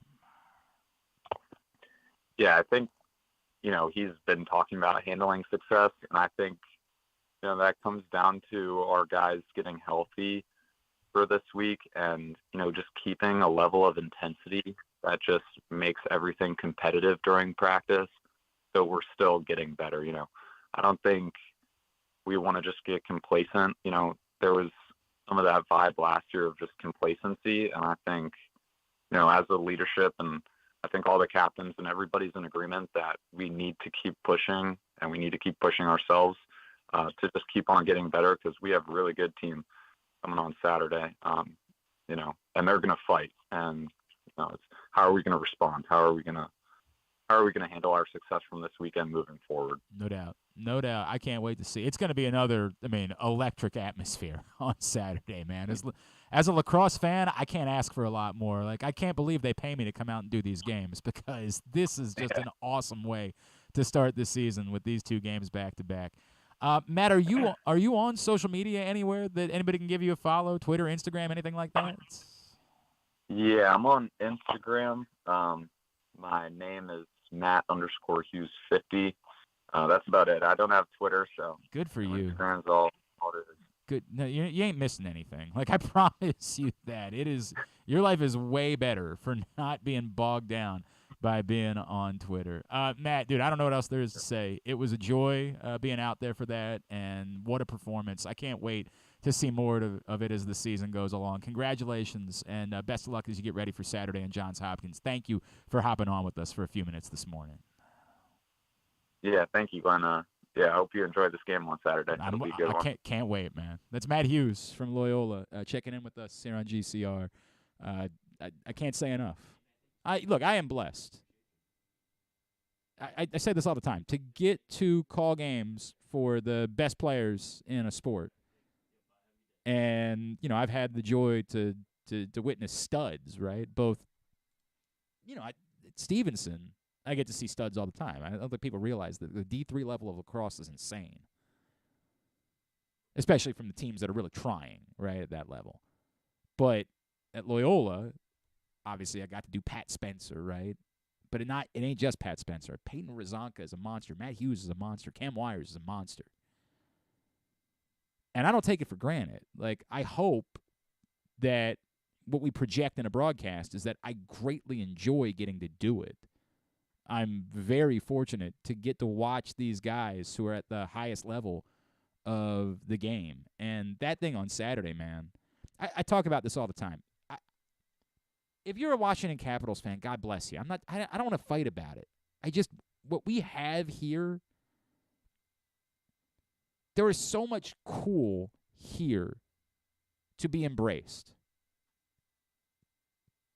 And there was a packed stadium, 3,000 plus people that were breathing that in on Saturday at Ridley Athletic Complex.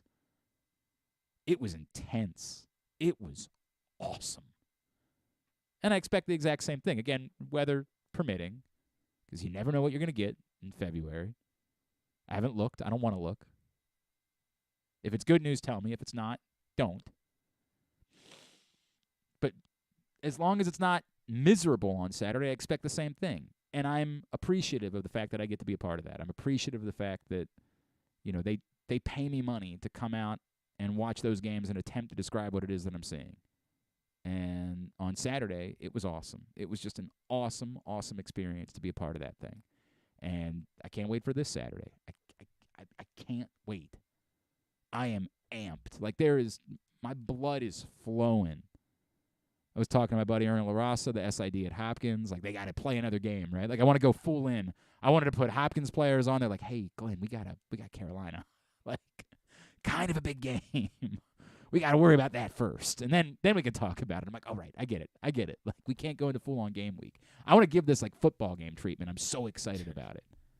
It's so cool that early on in the year you have these two local teams that did not have the most significant expectations coming into the season, but both post massive victories. And again, how much better does the win over Jacksonville look for Hopkins as well?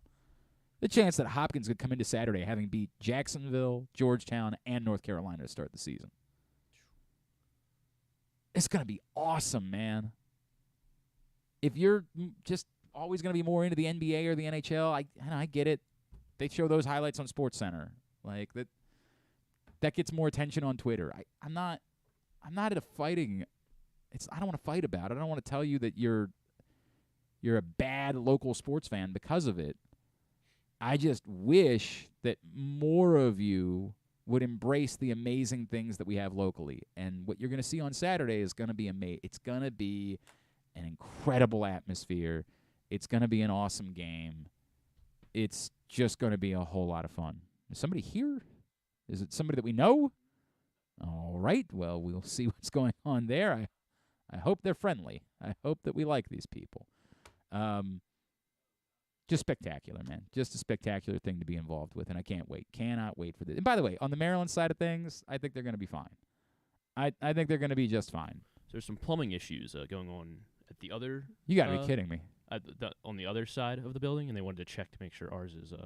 It's so funny. Our buddy Barstool Banks this morning posted. This is our buddy Brian. I love Brian. He's a great dude. I saw him post something about at his office there was a bathroom out of order, and he posted something like, "This should be illegal the day after the Super Bowl." Do you know how much cheese we all consumed yesterday? We cannot have plumbing problems the day after the Super Bowl. Of all days, we have to, on the Sunday afternoon, every business has to make sure the plumbing is fortified. Because the day after the Super Bowl cannot be the day that these things become issues, man. There is way too much junk food that has been consumed in the last 24 hours for us to have to think about. I think I've said, we're remodeling a little bit at our house because we only have one bathroom, and so we need another. I've got two sons. When they become teenagers, I ain't sharing one bathroom with two teenage boys. That ain't happening. So in order to get another bathroom, there was no logical way to do it except to add a bedroom on the bottom floor. And that made sense because we're going to get old one day, and my wife is never leaving this house. Like, we're going to get old one day, and we're not going to be able to go upstairs. So it made sense for us, okay, we'll put a bedroom downstairs, and we'll get a bathroom that way. But in addition to the one bathroom we had the tiniest toilet downstairs. Like, it's just a toilet. Literally underneath the stairs itself. We had whoever had the house before us, in order to have another toilet in the house, literally just put a door, a toilet, and a sink. You can't even stand up. Like, you're going to hit the stairs. It's just for the sake of having another toilet, but at least we have another toilet. But because we're doing this work right now, last Thursday, they took away our other toilet, and we're down to one. And yesterday, that was a bit of an issue. A busy toilet? Bit of a problem. All credit to Mrs. Clark, who she gets into dip dinner. Like, when I suggested it last year. Oh, okay. Last year, because we don't spend many Sundays together, because typically I'm, working, doing post-game or things like that. So, like, we don't get to spend a lot of Sundays together. So when the Ravens are eliminated and I'm home on a Sunday, she's not, like, used to it. So we're not back into, like, we don't do Sunday dinners or anything like that. So when I proposed, hey, look, if you don't have a big Sunday dinner in mind, why don't we just do, like, a dip? And her eyes lit up. And so yesterday we had a conversation in the morning, She was like, well, I'd like to try something fun because we didn't love the cheeseburger dip from the championship weekend. It was just fine. She said, I'd like to do something different. I said, what if we tried to do something that kind of reflected Philly and Kansas City? And she was like, I'm listening. What do you have in mind? I said, well, what if we tried to do a cheesesteak dip? She said, all right, I'm down. Like, she enjoys a cheesesteak. And then I said, we could do like some sort of barbecue dip for Kansas City. And so she did Philly cheesesteak dip.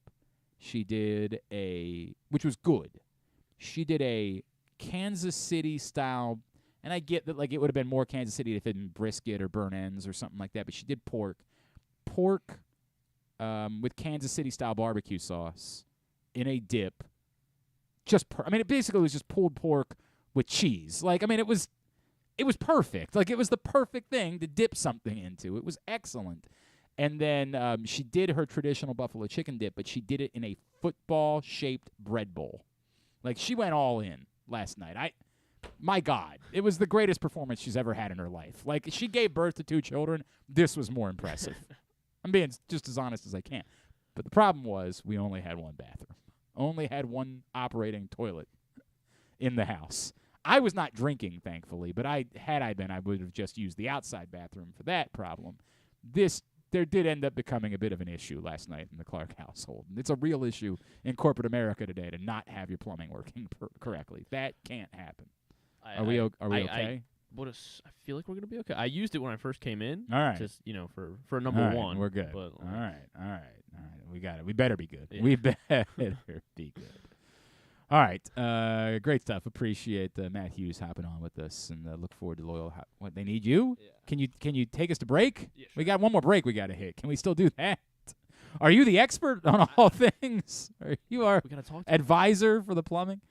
All right, when we come back in, we will get a tidbit, and we will get to be able to wind things down for a Monday edition of the program. Today's show also brought to you by, just a reminder that gambling can be fun, but you should set a limit and stay within it. Remember that if you or a loved one has a gambling problem, you can call 1-800-GAMBLER or go to helpmygamblingproblem.org for free confidential services. Gambling can be a fun and entertaining experience, but there are risks involved. If you're planning on betting on the game at the casino or on your phone or computer, know your limit, stay within it. Set a budget and a time to stop. Remember, gambling isn't a financial solution, and it doesn't mix well with alcohol or drugs. Know the risks and have a plan before you begin gambling.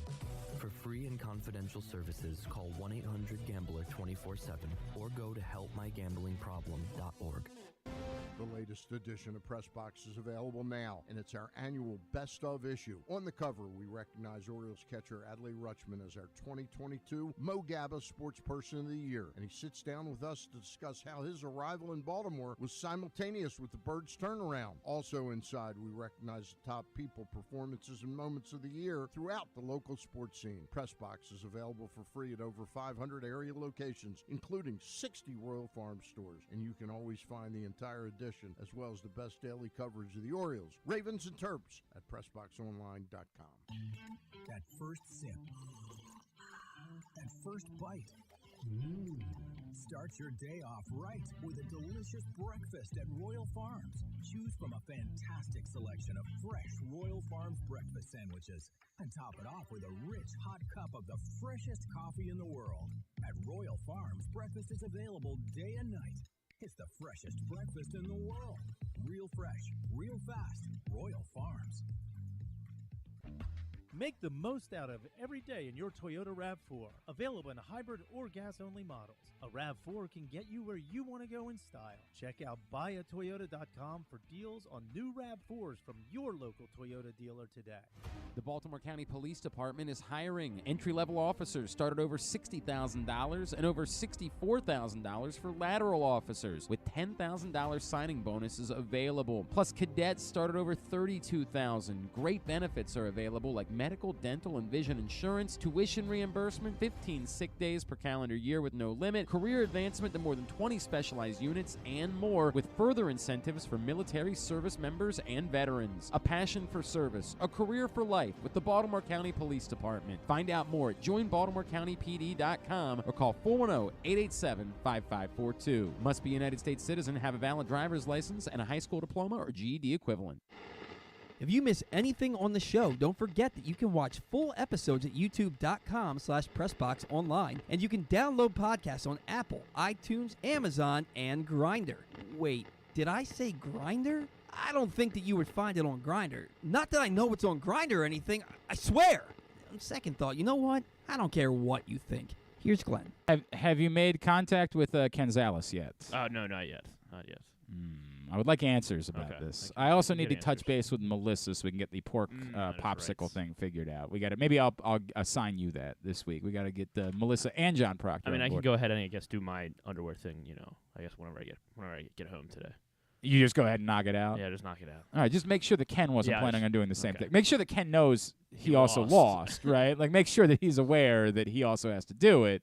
And then, yes, if you'd like to go ahead and do it, and then we will get things figured out to pay off the popsicle one, and then we'll just wait to find out when Andrew Stetka is planning on returning home. He did toss out, I think he gave me an idea of when he might be ready to come home and pay his season-long penance. It will be this summer at some point, but I will look forward to that significantly, as Andrew Stetka will indeed be in here to dress up like the worm Dennis Rodman, eat a worm burger, courtesy of our friend Tim in Bel Air.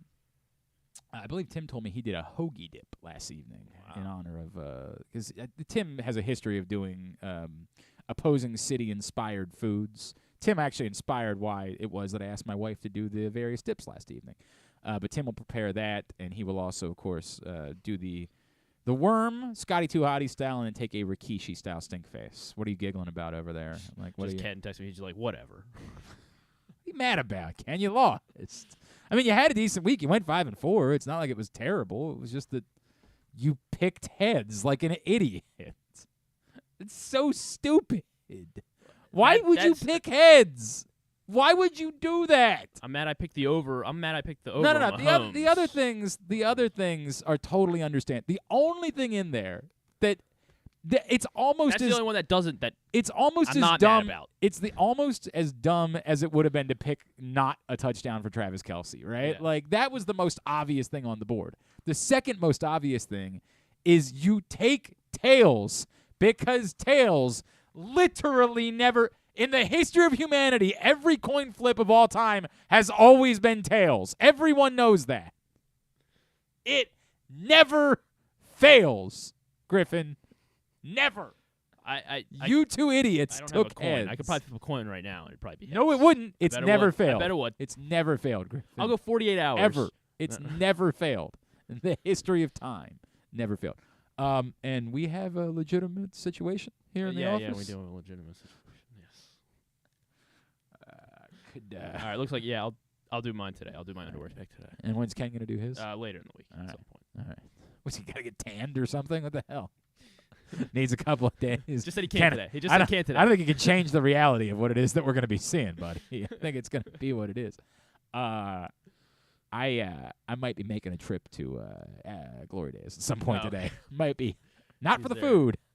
Might get something while I'm there. Might get some wings or something while I'm there. But there might be a walk that your pal is taking.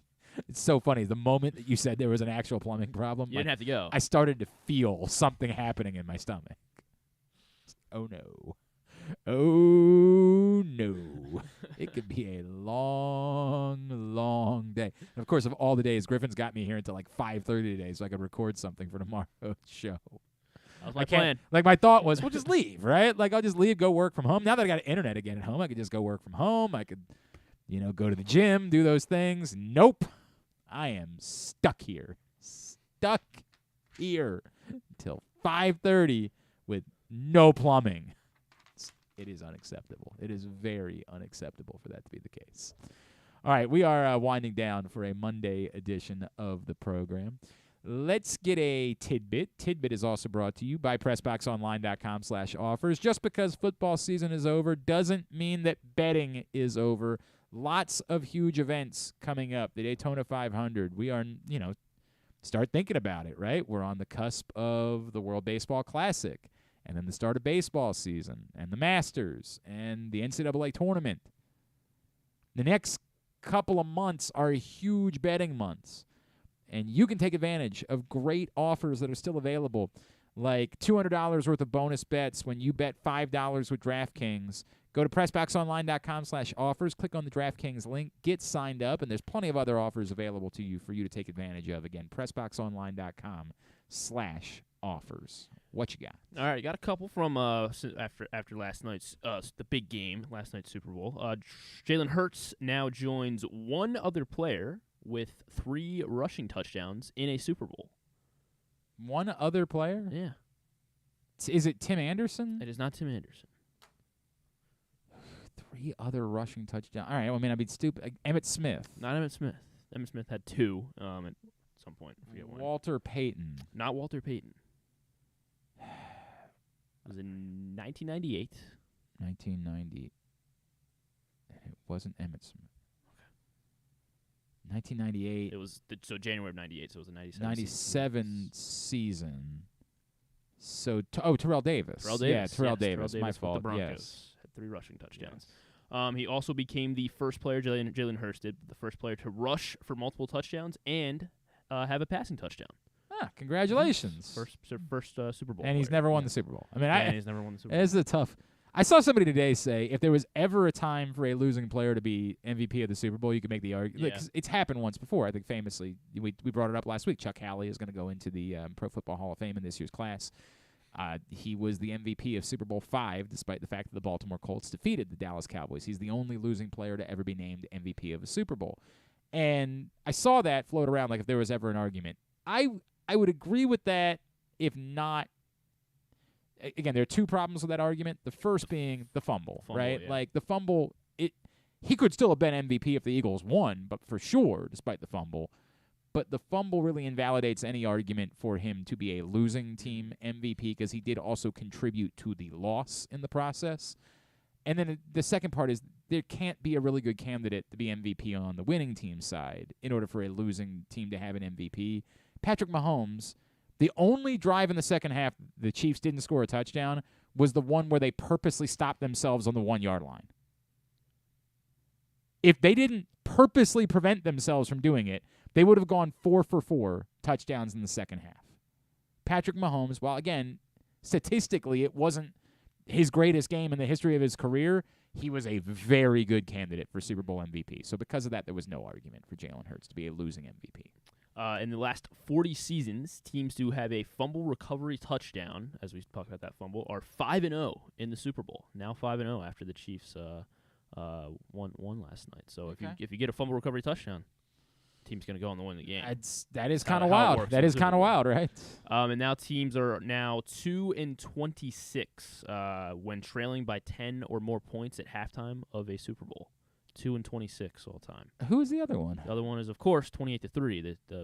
Yeah. What am I talking about? Yeah, obviously. Damn, my brain. So 2-26 when you trail by double It digits. is kind of stunning to me that it's only 2. I get it. It's not an easy thing to do, and not all of these were 10-point. Like this was a 10-point game. Some of these could be 17, 24. Like that makes it very difficult to accomplish. But it is strange to me that Yeah, no one's come twice. And it's that there's 30 occurrences of it happening. Mm-hmm. The best teams in the league, and only 2 of them have been able to pull it off. That's a little bit. I wouldn't expect it to be 50-50, but I would expect it to be more like 8-22 or something like that. Yeah. And then Jalen Hurts also set the record now for most rushing yards by a quarterback in the Super Bowl with 70. And I want to see if you can round out the top 10 quarterbacks with the most rushing yards. Who are they to have the most rushing yards in the Super Bowl? The most rushing yards in the Super Bowl. So Quarterbacks. Top 10, yes. Top 10. Steve Young. Steve Young is 5th. He had 49 in 1995. I mean, we're eliminating Jalen Hurts. I don't have to say him again, right? So you have 2 of the 10. Colin Kaepernick. Colin Kaepernick is 3rd in 2013. He had 62 rushing yards. He was 3rd. So these are not high numbers. No, they're not crazy high. They're all at least, I guess the lowest is 35. So. Yeah. Oh, it's just 35. Phew. John Elway. John Elway did not have at least 35 rushing yards in the Super Bowl. A little surprising, if I'm being honest with you. Fran Turkentan. No, not Fran. That's also very surprising. Russell Wilson. Russell Wilson is on this list. He is 8th. He He had 39 in 2015.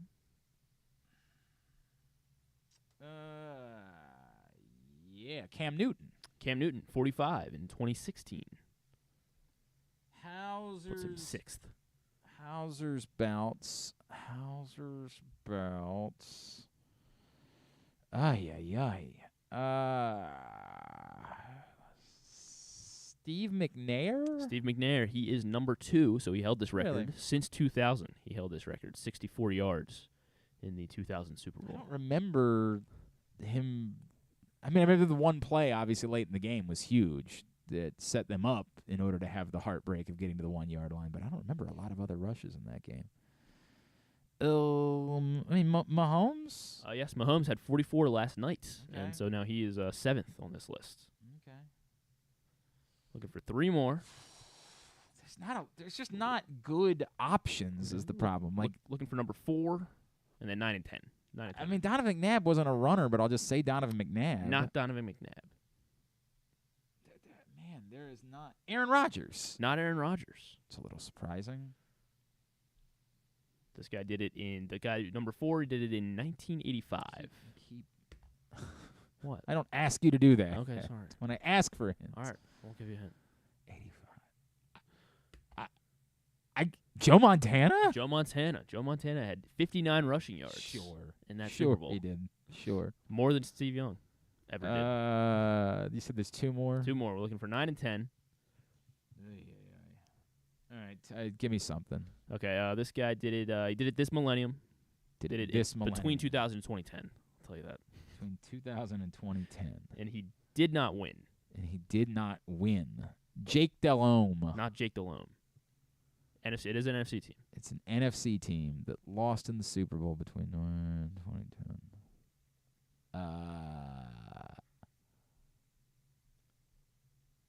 An NFC team that lost. Kurt Warner? Not Kurt Warner. They did lose. They lost to the Patriots. I know I have that fact correct. One more. What? They lost to Big Ben and the Steelers. Oh, Matt Hasselbeck? He is number 10. He has 0 35. He has sense. 35 rushing yards. Makes So that's 0 sense. And then this guy did it before 1980. Oh, good. Yeah. Bart Starr. Not Bart Len Starr. Dawson. Not Len Dawson. Kenny Stabler. Did it in 1979. Roger Staubach. Roger Staubach for the Cowboys. Roger the Dodger. You know what? 37 Actually, that rushing yards. probably would have been a decent guess, but 37 is almost nothing. And that is your top 10 most rushing yards by a very QB. good. Tidbit was also brought to you by the print issue of Press Box. Again, final days for this print issue before it is gone. Go get it right now. Our Mo Gabba Sports Person of the Year, Allie Rutschman, is on the cover. And coming later this week, a new print issue of Press Box with Gunnar Henderson on the cover. You're going to want to check that out. Again, get it right now at your neighborhood Royal Farms for free, or read it all at PressBoxOnline.com. Tubular is brought to you by the Baltimore County Police Department. They are hiring. Join BaltimoreCountyPD.com is the website. The phone number is 410-887-5542. Entry-level police officers start over $60,000 a year. Lateral officers over $64,000 a year. And cadets at over $32,000 a year. For entry-level and lateral officers, a $10,000 signing bonus is available. They are hiring. You can go tomorrow. Just show up and take the agility test tomorrow morning. You got to get over to Parkville, the Northeast Regional Recreation Center, starting at 8:30 a.m. Show up, take the agility test, or you can show up on February 25th at the Public Safety Building in Towson, 700 East Joppa Road, from 10 a.m. to 2 p.m. Do the written test, do the agility test. You can apply right there on site. Plenty of opportunities for you. If you have been looking for a bit of a change in your life, you've got a passion for service and want a career for life, the Baltimore County Police Department. Join BaltimoreCountyPD.com. Here's what's coming up, totally tubular-wise. By the way, what happened to Towson on Saturday? Yeah, they went to overtime, and then obviously I couldn't watch. Yeah. But what do you mean, obviously you couldn't watch? What it's were on you Flow. doing? It's on Flow. Oh, okay. All right, got it. Flow. I'm like, what do you mean, obviously you couldn't? Like, I was knowing. I I was was supposed to know that you had big plans on Saturday somehow. Yes, no, I was watching the stat broadcast. That's a rough one, man. Yeah. That was not. I Yeah, did it was not not expect great. that. They try to shake it off as they travel to William and Mary tonight at 7 o'clock. Always harder to have to play both. I've said that for a very long time. Unfair to have to play both. But Towson at William and Mary tonight at 7 on Flow Hoops. Morgan's at South Carolina State at 7:30. Coppin's at North Carolina Central at 7:30. You got to go to the respective websites in order to watch those games. No Big Ten hoops this evening. The rest of the college basketball you can find at glennclarkradio.com. NBC Sports Washington, Wizards Warriors at 10. NBA TV Nuggets Heat at 7:30. Fox Sports 1 for the CONCACAF U17 Championship Tournament, a matchup between the U.S. Under-17 team and Trinidad at 8 o'clock. The USA Network for Liverpool and Everton at 3, and then WWE Monday Night Raw at 8. Any non-sports highlights of note? Not really. The Bachelor's on, of course, on ABC. Fallon's going to have Elizabeth Banks and Kelsey Grammer on. And then Seth Meyers is going to have David Harbour and Catherine Newton. And then, of course, on the History Channel is the History's Greatest of All Time with Peyton Manning, and he's going to do the top 10 greatest race cars on the History Channel. Okay. There's that. Got that going for him, which is nice. Sure. I'll be not doing that for the record. All right, Tubular was also brought to you today by your local Toyota dealer and buyatoyota.com. The Toyota Tacoma comes in a range of models and trim lines, so you can choose the perfect Tacoma to reflect your unique personality and driving habits. Check out buyatoyota.com for deals on new Tacomas from your local Toyota dealer today. Thanks today to Jeremy Conn. Thanks to Soren Petro from down in Kansas City. Thanks to the great Len Elmore. And thanks to Matt Hughes from Loyola. We'll get all of it up in the greatest hits section of the Oh, my God, it's so good. tab at glennclarkradio.com. On the program tomorrow, we're going to dive into some more NFL draft stuff. Our weekly draft segment, our friend Tony Pauline from Pro Football Network will join us. Longtime draft analyst and also Baltimore native, University of Minnesota running back, Muhammad Ibrahim, who is expected to hear his name called during the NFL draft. We're going to catch up with him, and Patrick Stevens will join us as well. Talk some Terps as they get ready for Purdue and talk about this wild weekend that was in college lacrosse. All of that on the program tomorrow. Thanks to everybody at PressBox, all of our great sponsors and partners, including the Baltimore County Police Department, Problem Gambling, Royal Farms, the Costas Inn, Maryland Jockey Club, Grade 8's Memorabilia, Maryland Vascular Specialists, your local Toyota dealer, buyatoyota.com. Thanks to Griffin at Griffin_Bass. Follow us, Twitter, Instagram, TikTok, at Glenn Clark Radio. Have a great Monday evening. Go Towson, go Morgan, go Coppin. Duke sucks.